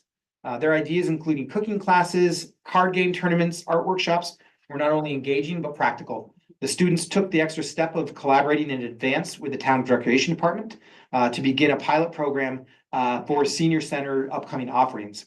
At that meeting, Dr. Becker also shared some news about the cell phone tower. The cell phone tower at the train station is nearing completion, which will help upgrade and enhance our cell phone coverage in an area that has not had any, and it will help us to communicate during emergencies. So we appreciate that partnership there. We also discussed shared concerns about the limited effectiveness and direction of the Indian Point Decommissioning Oversight Board. In response, we are planning to host, we have to reach out to the Decommissioning Oversight Board to recommend that we host the next meeting at the Buchanan Plank Elementary School to recenter the conversation on the impact of our schools. We also discussed the opportunity to integrate the town of Cortland board's presence in the planning process of our upcoming centennial celebration, helping to raise awareness and strengthen our community partnerships. This is a monthly meeting we have, and I greatly value the collaboration with the town leadership, and will provide a similar update during this week's board when we do meet with the town of Village of Buchanan as well. Want to highlight the Hendrick Hudson Robotics team. It's an unofficial club, but they are students and members of the team Refraction, who recently competed in the VEX Robotics World Championships in Dallas. They placed 30th in the world out of over 800 teams and 8th in their division. Team members Nick Lowy, Matthew Mason, and Max Parker and Braxton Schultz earned 11 awards this season, including the prestigious Excellence Award and at the New York State Championship, automatically qualifying them for that World Championships in Dallas. We commend the team for their dedication, innovation, and outstanding representation of our district on a global stage. We are proud to recognize Anushka Gur as well, a fourth grade student at FGL, for outstanding achievement at the New York State School Music Association Spring Evaluation. Anushka's performance as a level 3 piano soloist earned a perfect score of 28, receiving an outstanding evaluation. I believe she performed Fior Elise. According to her music teacher, Miss Juliet Sorcelli, Anushka was the only elementary student from Henhud to participate in this year's festival, a distinction she has earned for 2 consecutive years. Her dedication to piano, which she has been studying since kindergarten, is truly commendable. So congratulations, Anushka, and to your family on this remarkable accomplishment. We wanted to take a moment. If you had visited the district office recently, you have seen some of our fantastic artists at work. Magda Prisbrowska. Very close, Prisbrowska. Yes. Sorry, Magda. As she prepares to graduate, Magda has left behind a legacy of creativity and service. She contributed original artwork to support the art and music departments in her history here at Henhud. She also designed signage for events such as Pumpkin Pops and music program covers. Most recently, we asked her to create a sign, which is now displayed in the district office. It is a wonderful sign. We should have a picture of it in one of my upcoming updates. I believe Magda's being camera shy though. Yeah, sure. It was last week, yep. And so you can see that it was a very well done welcome sign that included a pencil focusing us on our academic pursuits. And we thank Magda for her talent and dedication. And just know, Magda, that your impact will be felt long after you graduate here. Magda, we had 2 seniors this year design the covers for the fashion show. One of them was Magda. She designed it for the back. It actually went to the back and the inside, and I was able to, because I designed it, I was able to use her artwork throughout, and then Ember Bates designed the other cover. And then I will go back to Magda. When she was in the 5th grade, she was part of my yearbook club, and I worked with the kids directly all year long, 2 Fridays a month, and we designed yearbook covers. And I will never forget how excited she was. I gave them all prompts. We came up with the vision and a cover, and she was a big part of that. That way the kids had input. So, and I remember her drawings and her perspective all the way back then. So anyway, thank you, Magda. This is the fun time of year where we get to celebrate a lot of our students' successes in the academics, the fine arts, and music. There's apparently a huge storm outside. Yeah. Oh, Lord. We're keeping you safe by being in here. It's because we're at Blue Mountain. Last week, Ms. Scollins and I had the pleasure of joining Oakley Googleman as she received the Chamber of Commerce Scholarship. The Hudson Valley Gateway Chamber of Commerce Scholarship Breakfast was held on June 13th at Graymore, and we were represented in a fantastic manner by Oakley Googleman, who was honored as the district scholarships recipient. Oakley was selected from among 80 applicants for her strong academic record, leadership, and community involvement. She plans to study psychology at the University of Tennessee this fall. And she had mentioned that she was not looking forward to speaking in public, but she did a fantastic job and represented Hendrick Hudson with poise and grace. We congratulate Oakley on this well-deserved recognition and wish her continued success. From academics to athletics, we get to celebrate our flag football team, our girls flag football team, who was honored with a visit to the New York Giants facility. Fresh off their Section 1 win, the Hen Hug flag football team was invited to the New York Giants training facility on June 11th, led by coaches Craig Solomon and Dina Bertolini. The team met Giants players. Jameson Winston, Darius Slayton, I think, were on the docket. From what I understand, Jameson Winston was a hit of the visit. He was charming and engaging. Head coach Brian Dable was there as well, and also co-owner John Mara. The visit included a trophy presentation, photo ops, and a series of relay games, which Hendrick Hudson won, which earned them an automatic re-invite to next year's celebration as well. So the memorable experience capped off an incredible season for our student athletes who continue to represent our district with pride and excellence. Still more recognition. We recognize George Garcia Sagastume, who is a Hendrick Hudson High School junior. George was named the 2026 Horatio Alger New York Scholar, earning a $10,000 scholarship. This is a national award that recognizes students who have overcome significant adversity and who are committed to earning a bachelor's degree. George plans to study criminal justice and will be the first in his family to attend college. We are proud of George and congratulate him on this outstanding achievement. Just a reminder that there is a New York State has signed into legislation a bell-to-bell ban on personal internet-connected student devices. Be on the lookout tomorrow for perhaps a thought exchange from me in my weekly update to gather input into what a policy might look like at Hendrick Hudson that best fits our community here. So I have rambled on for far too long, but there's so much we can celebrate about our students. We just could not let the year end without doing that. There are no questions requiring follow-up at this time. My children should be in bed by now, so if they're watching, go to bed now. And I will ask Dr. Garcia, our Assistant Superintendent for Human Resources and Leadership Development, to provide his report to the Board of Education. Hi, good evening. So I was just kind of reflecting on, I guess, my year here, right? So this sort of the last board meeting of the school year, and then July 1, our reorg meeting would mark time for the second year. And I'm just thinking back on what we've accomplished and my role here in the district. And I just want to kind of summarize to tell you, I think the changes which have been going on here. So we've appointed and we've searched for and appointed an assistant superintendent for curriculum instruction and assessment. Lauren, congratulations again. We have searched and appointed an assistant superintendent for business to join us on July 14th. I believe her first day. That's Kimberly Roaring. We know that we have just appointed our new middle school principal, Dr. William Toro. We also know that Chris has assumed position as acting director of PPS. We know that we have two now outstanding positions, which we're currently in the search process for. We're kind of winding down the search for the director of PE Health and Athletics. And also we are in the stage where we're going to move to stakeholder groups interviews for the Hendrick Hudson High School principal position. So just to think of the full composite of what that means for the district. And I know that when I entered in July 1, the district looks a little different on July 18th. And I think that just in my professional opinion, the district's on the precipice. That's what I think. I think in terms of transitions, in terms of leadership, and really what the community should note is that this is a generational change, right? We have people who are retiring, and we have new people coming aboard.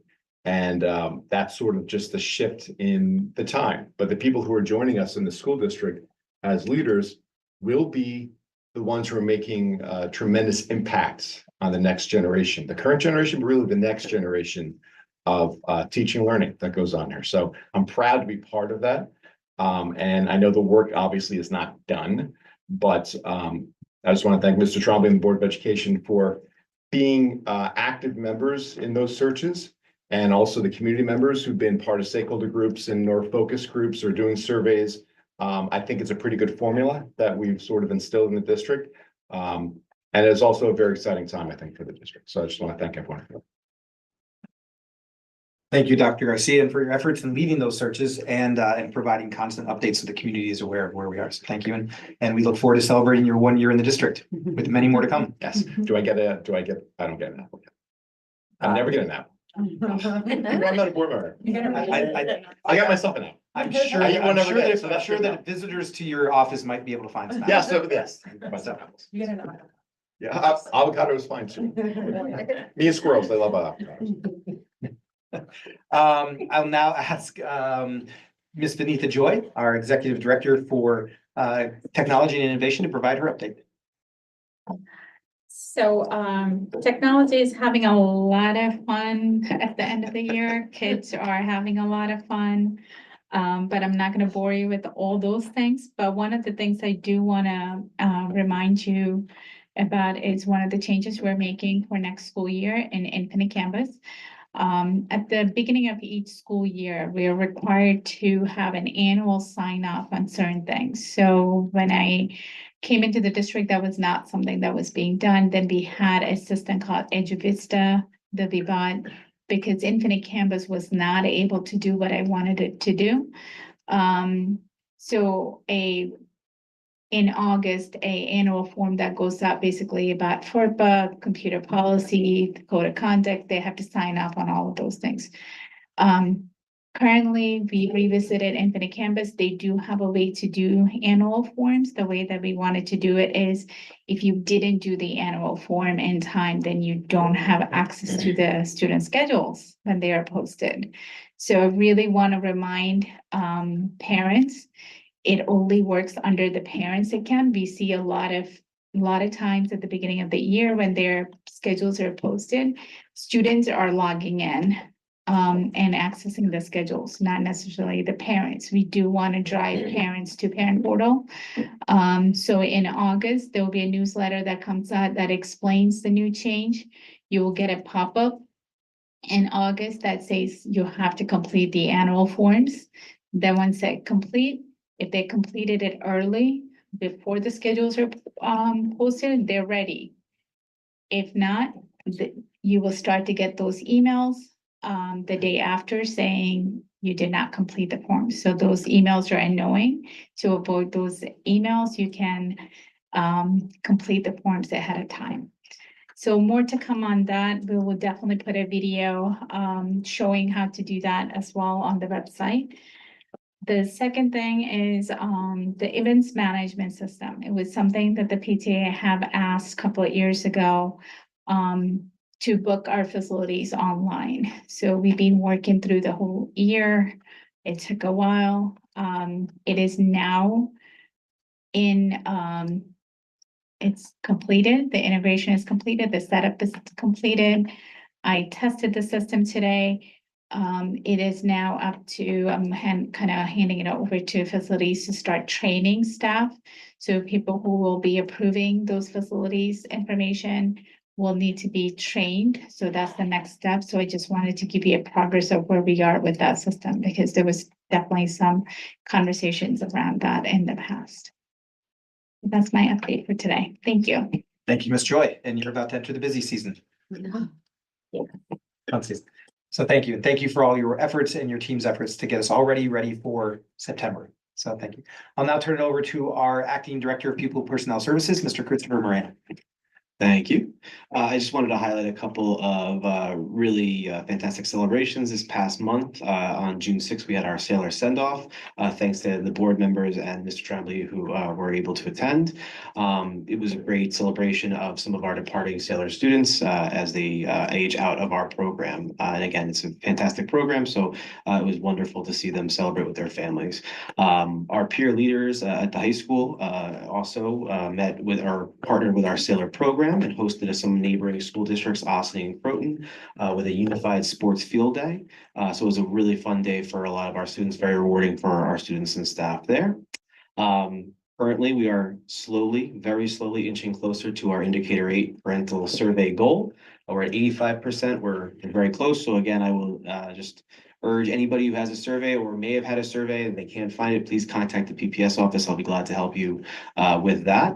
And looking forward, as Mike always says, it's almost September, so we're currently in the planning stages for the Hendrick Hudson High School teen mental health training, and for the entire grade 9 and grade 11, I'm working with the guidance department on that. Thank you, Chris, and thank you for really being a strong bridge and stabilizing force within our PPS department during your transition as acting director. Thank you very much. I'll now turn it over to our interim assistant superintendent for business, Ms. Jill Figueroa. I do not have an update at this time. I think that Your reserved we're session. no, I don't. We've just come to the end of the school year and we have a lot of busy business office duties going on, and nothing new has evolved in the last couple of weeks other than what we've been keeping up with. And Thank you. Thank you. So yes, we do with a smile say that the technology office and the business office are entering their busy season. That is true. This is really the extremely busy season for those two offices, but we do know that the district keeps going when we do wish students and staff a farewell in a few days here. So I do want to thank everyone for their efforts proactively, because we are already starting to plan for welcoming students back in September, which is the happiest time of the year. So that is the superintendent and cabinet update at this time. I will now turn it back to you, President Mills, and thank you. Okay, so this moves us to our board goals check-in. That wasn't linked in board docs, so it's for anyone. Let me text this to I'm using the shared document that I have, everyone should have access to.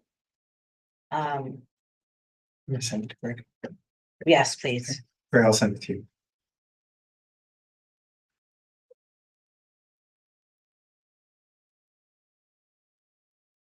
Okay, so I just sent you the message.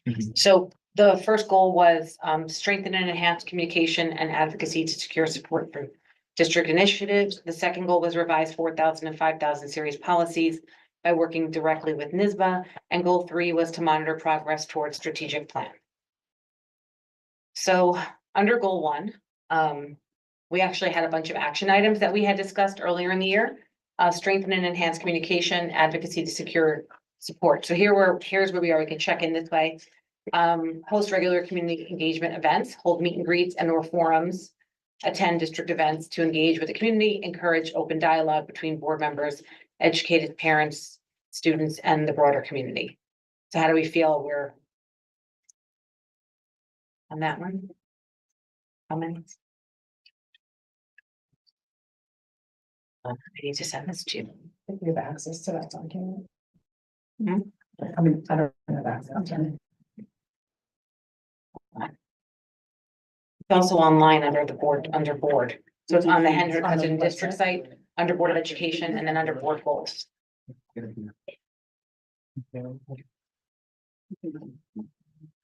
happened? Yeah, I also think didn't I email it to everybody? I thought I did one of my long update. I don't think so. I just printed this on. It's on the website. It's on the website, yeah. Under board of, where you just said under board goals. There's a link. Okay, everyone, Great. I also sent it to the board. make sure Greg has it now. I got it from the website. Okay.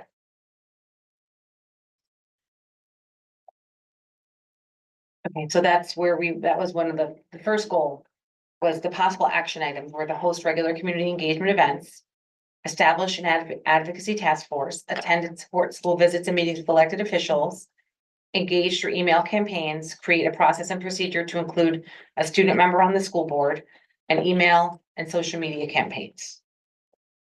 To get and this was, the goal of that was to get to do surveys and get community feedback. So, anyone have any? A fair amount of these things. I think we touched on a lot of good ones there, so we feel good about that. It was a lot to bite off to begin with, but I think we made some good progress. I think we did a good job on this one.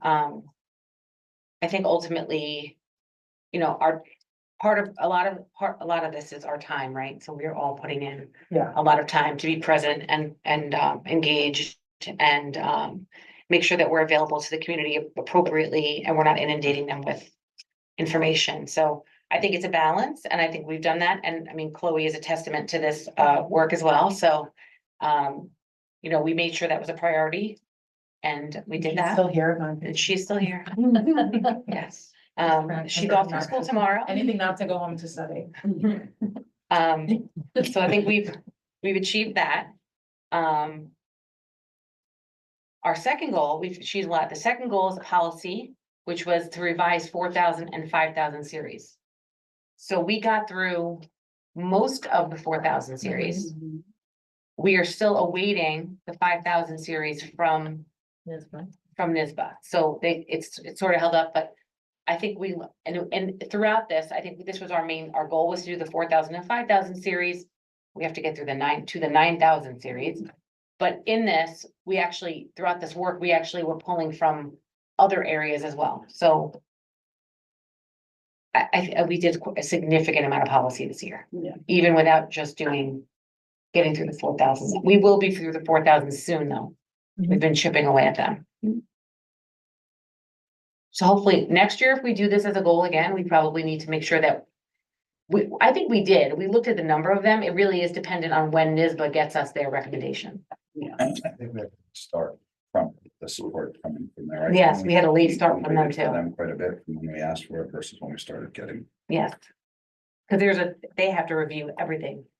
Do we know where we are with that now, with 5,000? I keep on reaching out to them. Sorry. Yeah. What a major policy that I know our staff is interested in is the attendance policy. So we've been soliciting the staff's feedback to make sure we hear from them if the policy language as suggested by NYSBA is clear, if they have any suggestions for it. So we will have definitely that. That's a huge policy because it has an impact on so many things. Yes, and what we found so far in reviewing that is that it really is very secondary focused. So, and it hasn't been updated since 2011. So when you do larger policies like that, you're talking to shared decision-making, site-based teams, you're surveying the staff. It's a lot of different pieces of it to pull together before it even gets to us at the policy committee level to have that discussion and then bring to the board. So it's a process, but I think we did, pretty measurable work there. And then our third goal was to monitor progress towards strategic plan. And we did that tonight. Yeah. So, we've been doing multiple check-ins on this. But just to put this together, where we wanted to focus was, we created the monitoring schedule, that was done. Then we had engaged stakeholders, which we've done much more of because that was a big part of the strategic plan. We adjusted and recalibrated in the middle of the year, which is one of the goals, to make sure that we were meeting that. We reported progress publicly. This is the third time we've checked in, I think, on the strategic plan this year from the beginning.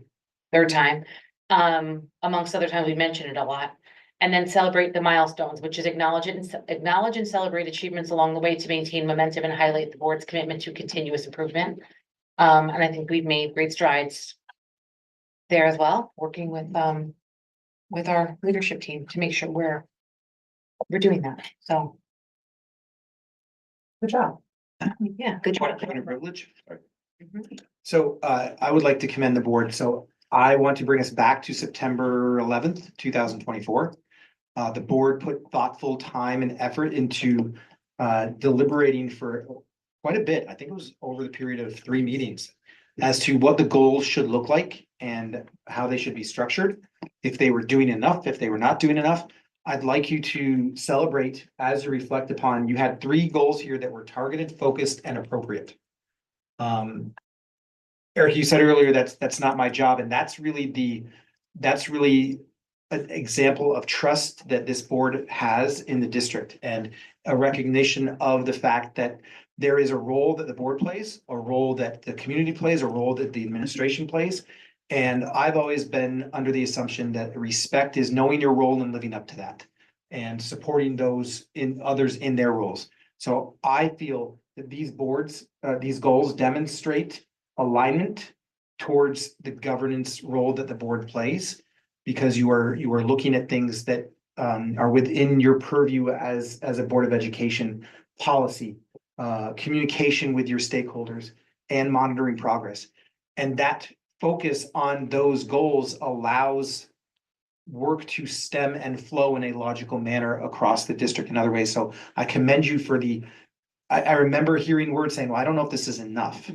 I don't know if we're doing enough. But I think if you take a look and you reflect upon your time, your effort, everything that you've done this year, I would argue that you probably feel that, I would assume, but I know what happens when I do that you put a lot of time and effort into just these 3 goals, but it was focused time and effort and allowed you to come out on June 18th with actionable and reportable progress towards those goals. So that's my reflection. Thank you. Does anyone have anything to add? Okay, well, that brings us to our policy readings. Point of privilege. Yes. I would like to request that we could excuse the cabinet. Sure. And any audience member who, thank you, cabinet, for your time, your efforts being away from your family. Unless you'd like to stay for some of the policies that may impact you, or I know your input has been provided. May I just quick statement? I just want to thank Jeremy and Stephanie for the time you served on the board, and it's been a privilege having the time to work with you. And I wish you all the best. I'm sure you won't be shy in your time outside the board to join us again. Thank you. Thank you, everybody. Get home safe. Thank you.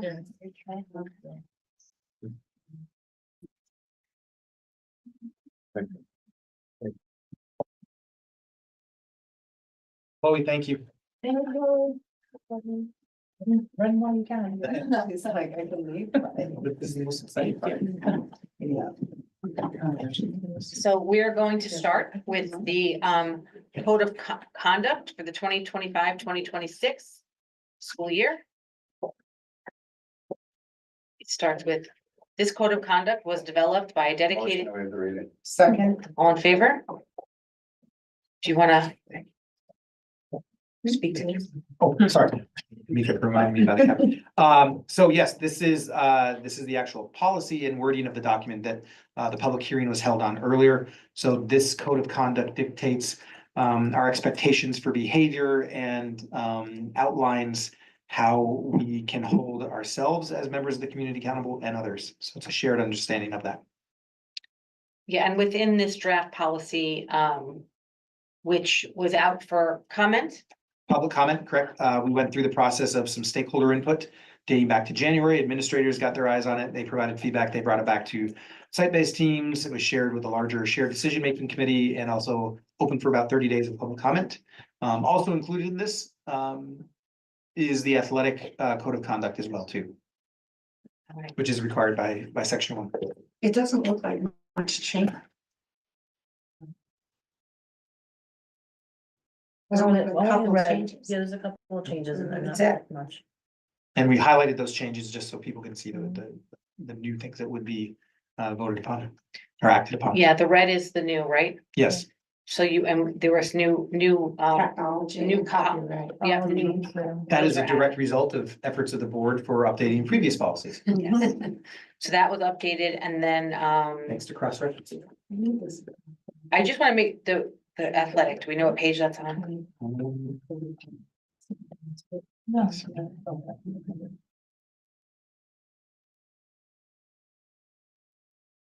So your cell phone policy, would it be in the code of conduct?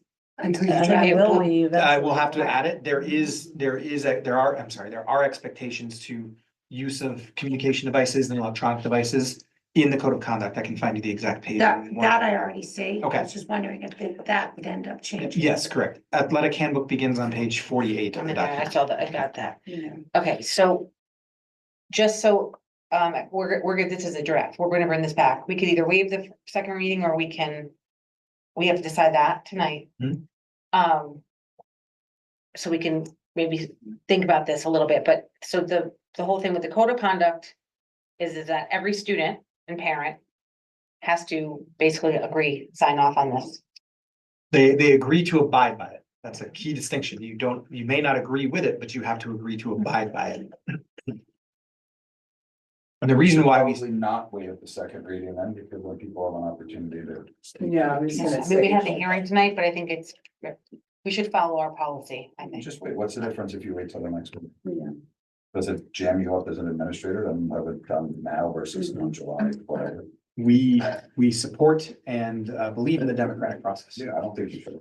Yeah, I do think you should put the air conditioning back.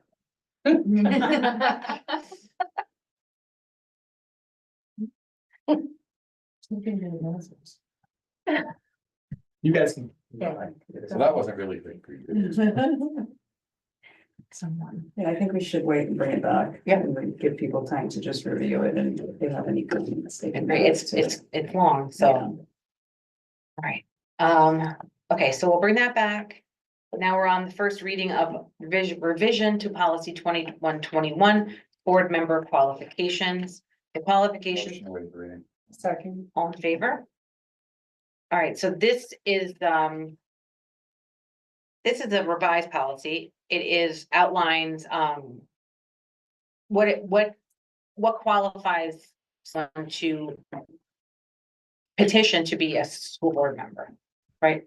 Mhm. I think there was only one change. You have to be a resident, right? Isn't that? It's the language around being a Yeah, continuously. yeah.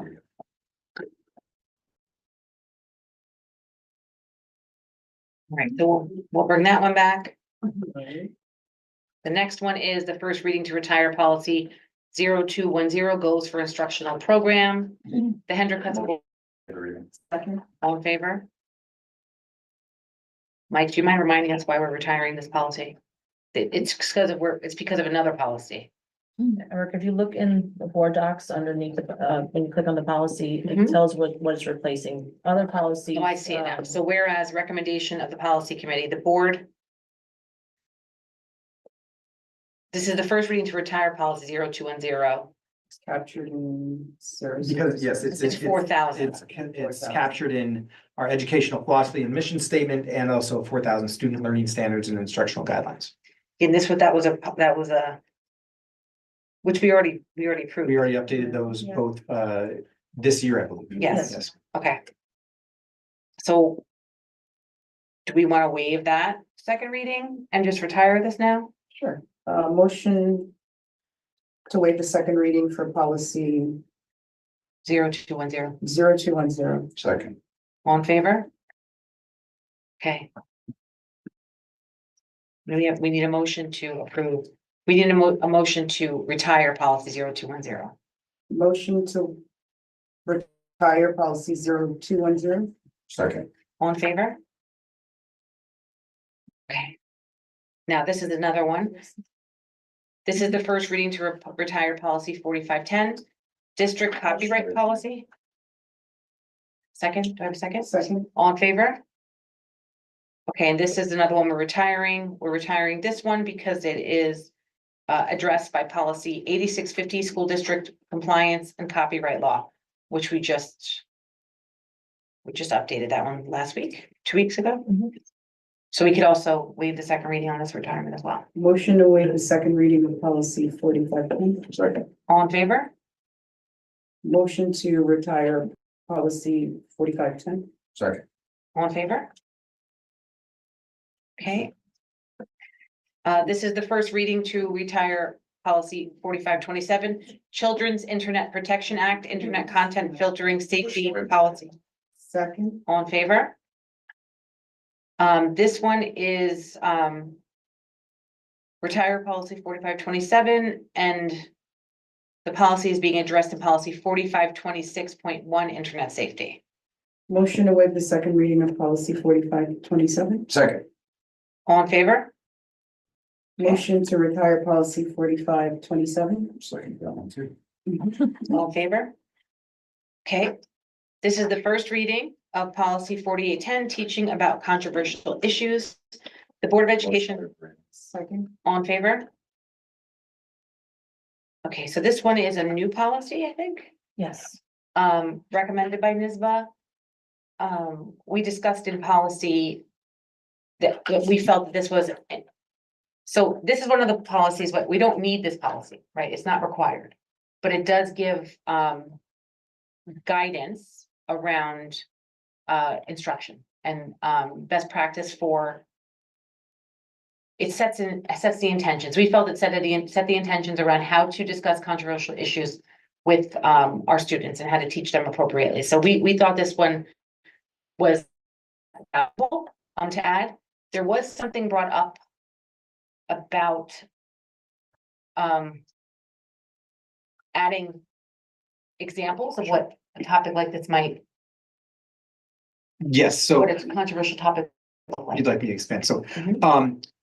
so this policy is really helpful as a school district that helps us provide our teachers guidance to empowered within a framework on how to teach controversial issues. And by their very nature, controversial issues one day may not be controversial, but then the next day may be. So it's my recommendation to the board in its policy language to not give specific examples of a controversial issue that could be misconstrued as something that's not controversial to somebody, but controversial to somebody else, and allow the policy language to speak and allow our educators who their professional approach and background to guide that. There may be something that because of societal norms, 1 minute is controversial and the next is not. And we as a school district do not want to, it's not our role to decide that, but it's to help students decipher, grapple, come up with their own informed positions and stances and support those in an academic and scholarly manner to do that. So I would recommend that any identification of an issue that may be controversial may be leading for our educators. And then there's another thing brought up about the language around the language around living in a vacuum that's referenced in here. And that speaks to the point we just brought up, that a aspect of an issue may not be controversial one day, but controversial the next, depending upon how society views that and how the larger society views it. We even see, I mean, that's the essence of a decentralized education system of the United States. That the concept was, particularly in the formation of our country, that different geographic areas of our country had different needs or perspectives or different needs out of the educational environment. So given a nod to that, this allows the policy to be flexible to those changing perspectives. Yeah, so the exact language is in the second paragraph, and it said the board acknowledges that schools do not exist in a vacuum. They are part of communities and wider societies. So this was a recommended language in NISBA. We didn't get too much into detail about how we could possibly change it to make it maybe a little bit more, maybe not as harsh. I don't know if anyone has any suggestions about potential ways to change that. I think it's good. I think you're leaving it to the professionals, the teachers who are discussing the content matter. I know, but do we want it, the question really is do we want to say that the schools do not exist in a vacuum? Is there a better way to say that? Well, NISBA told you to say it then. Hmm? NISBA told you to say that. We can change, I mean, we have the flexibility to make I have the this, question. yeah, as amenable, we can make it as amenable. Are you okay with it, Lauren? I mean, I didn't know that they gave it to you that way. I just didn't know if there was another way to say it. Fine. Not terrible. Schools do not exist in isolation without societal. Now we're getting. Yeah, I mean, this is what- I mean, if they told you to put that. But in this there, is literally what we do. We actually do this in policy Yeah, when we Mike, you meet, is said we it actually in do another this. way earlier today about something like it's a living, breathing, about communication. It's the same thing. It's like, doesn't, No, I get what it means. I Yeah. just didn't know if the. no, I'm word- saying a different way to Yeah, say it might be. Yeah, yeah. I just, yeah. You know, that's like sort I of. feel like the a cliche. policies are so like, Dry. no, not dry, but like, you know, like the wording is like so like professional and then that word just popped out like. it's No, like- I don't disagree with you. Yeah, I just didn't know Um, if there, it doesn't matter. It's making it more user friendly. I mean, we could say something like the board recognizes that schools are deeply connected to the broader community and societal context. It's fine, whatever, just Or- leave it. If they Well, said they're it- not isolated Yes. from the world around them. I mean, if that's what they're giving you. Yeah, if they, you say that, just keep it. If it's pathetic, keep it. I'm just afraid if we change it to something else and then we send it back to legal, and legal says. Yeah. You can't put that, because that might mean a law. I just don't know. I mean.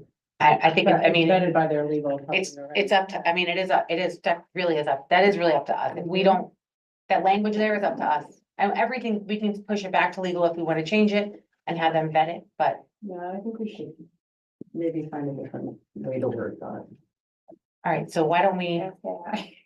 What is it about the wording that we don't like? It's It's just not that I don't like it, I just thought it stood out. It's It seems jarring. different than like what we usually say, The- or yeah. what is usually in here. It's a little harsher than what we, like, the board acknowledges that schools do not exist in a vacuum. I mean, I don't know, they probably could have come, we probably could have come up with, or they could have come up with a better way to say that. More conversational versus like legal, you know? Right, like they're It also feels like something legal, we and then might that say. word just like Right, popped out, but but it's maybe that's really not not a a big bad deal. thing. I'm not really trying to. So make a big deal why don't about we it. leave it? Yeah, just leave it. Yeah.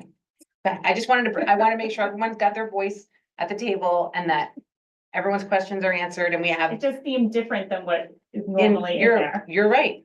Yeah. I appreciate you all reading these. all ahead of time. There's a lot of content. Okay, so we'll bring that one back. We're doing first reading policy 4511 R curricular and or instructional resource selection and adoption regulation. Motion made, reading. Second. All in favor? Okay, I think this one speaks for itself without too much context. Am I wrong? Does anyone have questions? Okay. We'll bring that one back. And the next one is first reading policy 4511 curricular and or instructional resource selection and adoption exhibit. Textbook evaluation Motion form. made, reading. Second. All in favor? So this is just that in the textbook evaluation form. Mike, do you want to share who will fill this out and how this will work? Yes, so according to the policy, you'll see in there that the policy and the regulation, and just if you're new to our policy discussions, the policy is the language that the board adopts. In most cases, the regulations are the actionable portion of that policy that our administration and staff are to follow. And regulations are often written by the administration. There are some regulations that NISBA does recommend.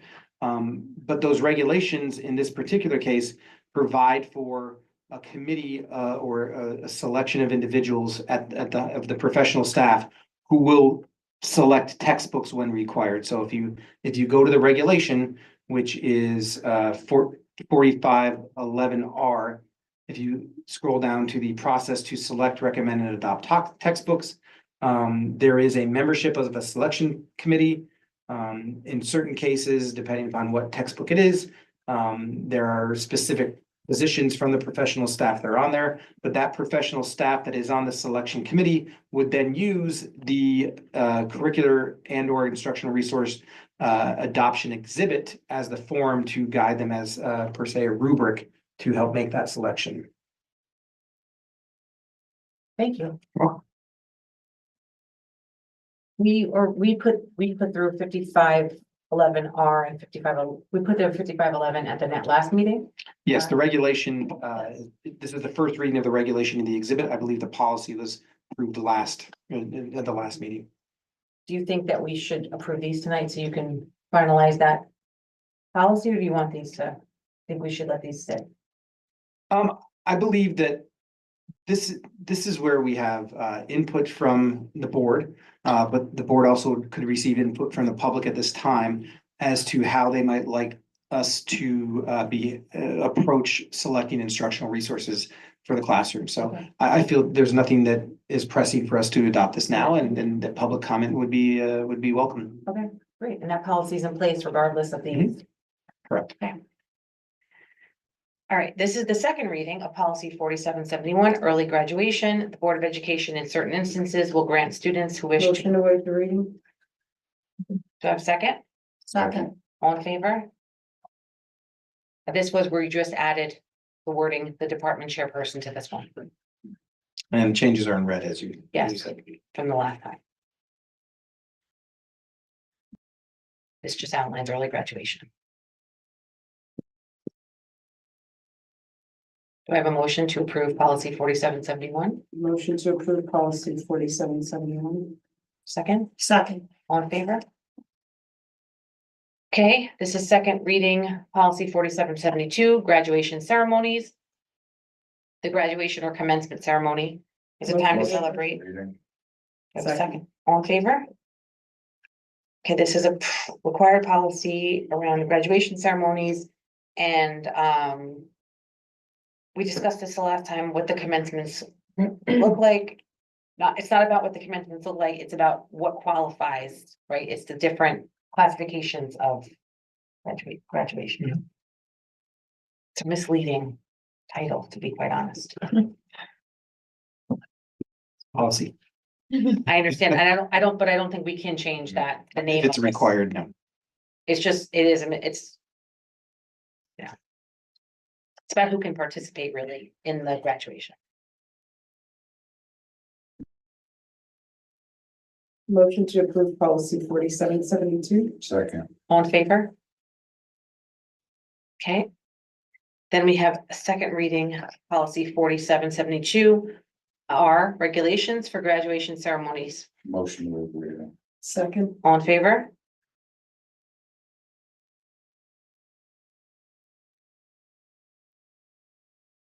So this is for students this is the regulation for students that receive the CDOS or the SACC, saying that they may not be receiving the high school diploma, but they can walk and participate in graduation, and it outlines the regulations around that. Motion to approve policy 4772. Second. All in favor? Okay, and our last policy for the night is second reading revision policy 4773, diploma and credential options for students with disabilities. Motion to waive the reading. Second. All in favor? Okay. Yeah, this outlines the requirements for the CDOS and the I don't want to say the wrong acronym, but it's those requirements for graduation. And basically what we did with this one, we just added the language around graduation ceremonies to the policy, so they're tied together. Motion to approve policy 4773. Second. All in favor? Okay, that brings us to committee reports. Does anyone have any recent committee reports? We just did safeties. Yeah. You know, the tables like for the hearing now. Notification regarding celebration. Thank you. At Furnace Woods, I went. It was good. I went to BB's yesterday. Nice. Did a great job. Anything?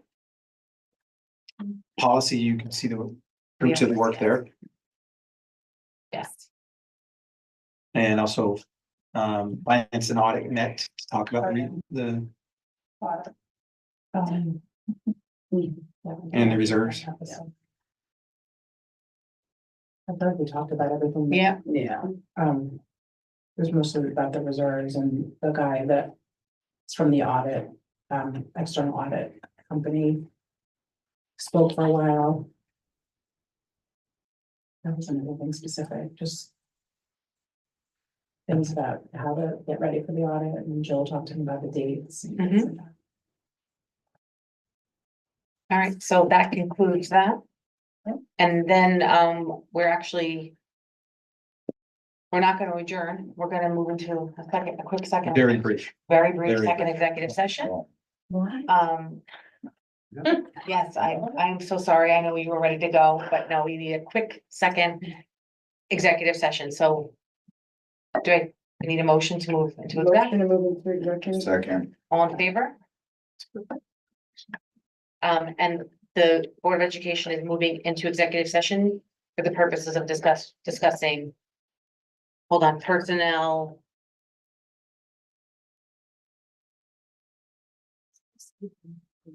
Personnel, Amelia's. I have to see a picture, I'm sorry, go there, wait. matters leading to the appointment, We have to Photoshop Amelia in.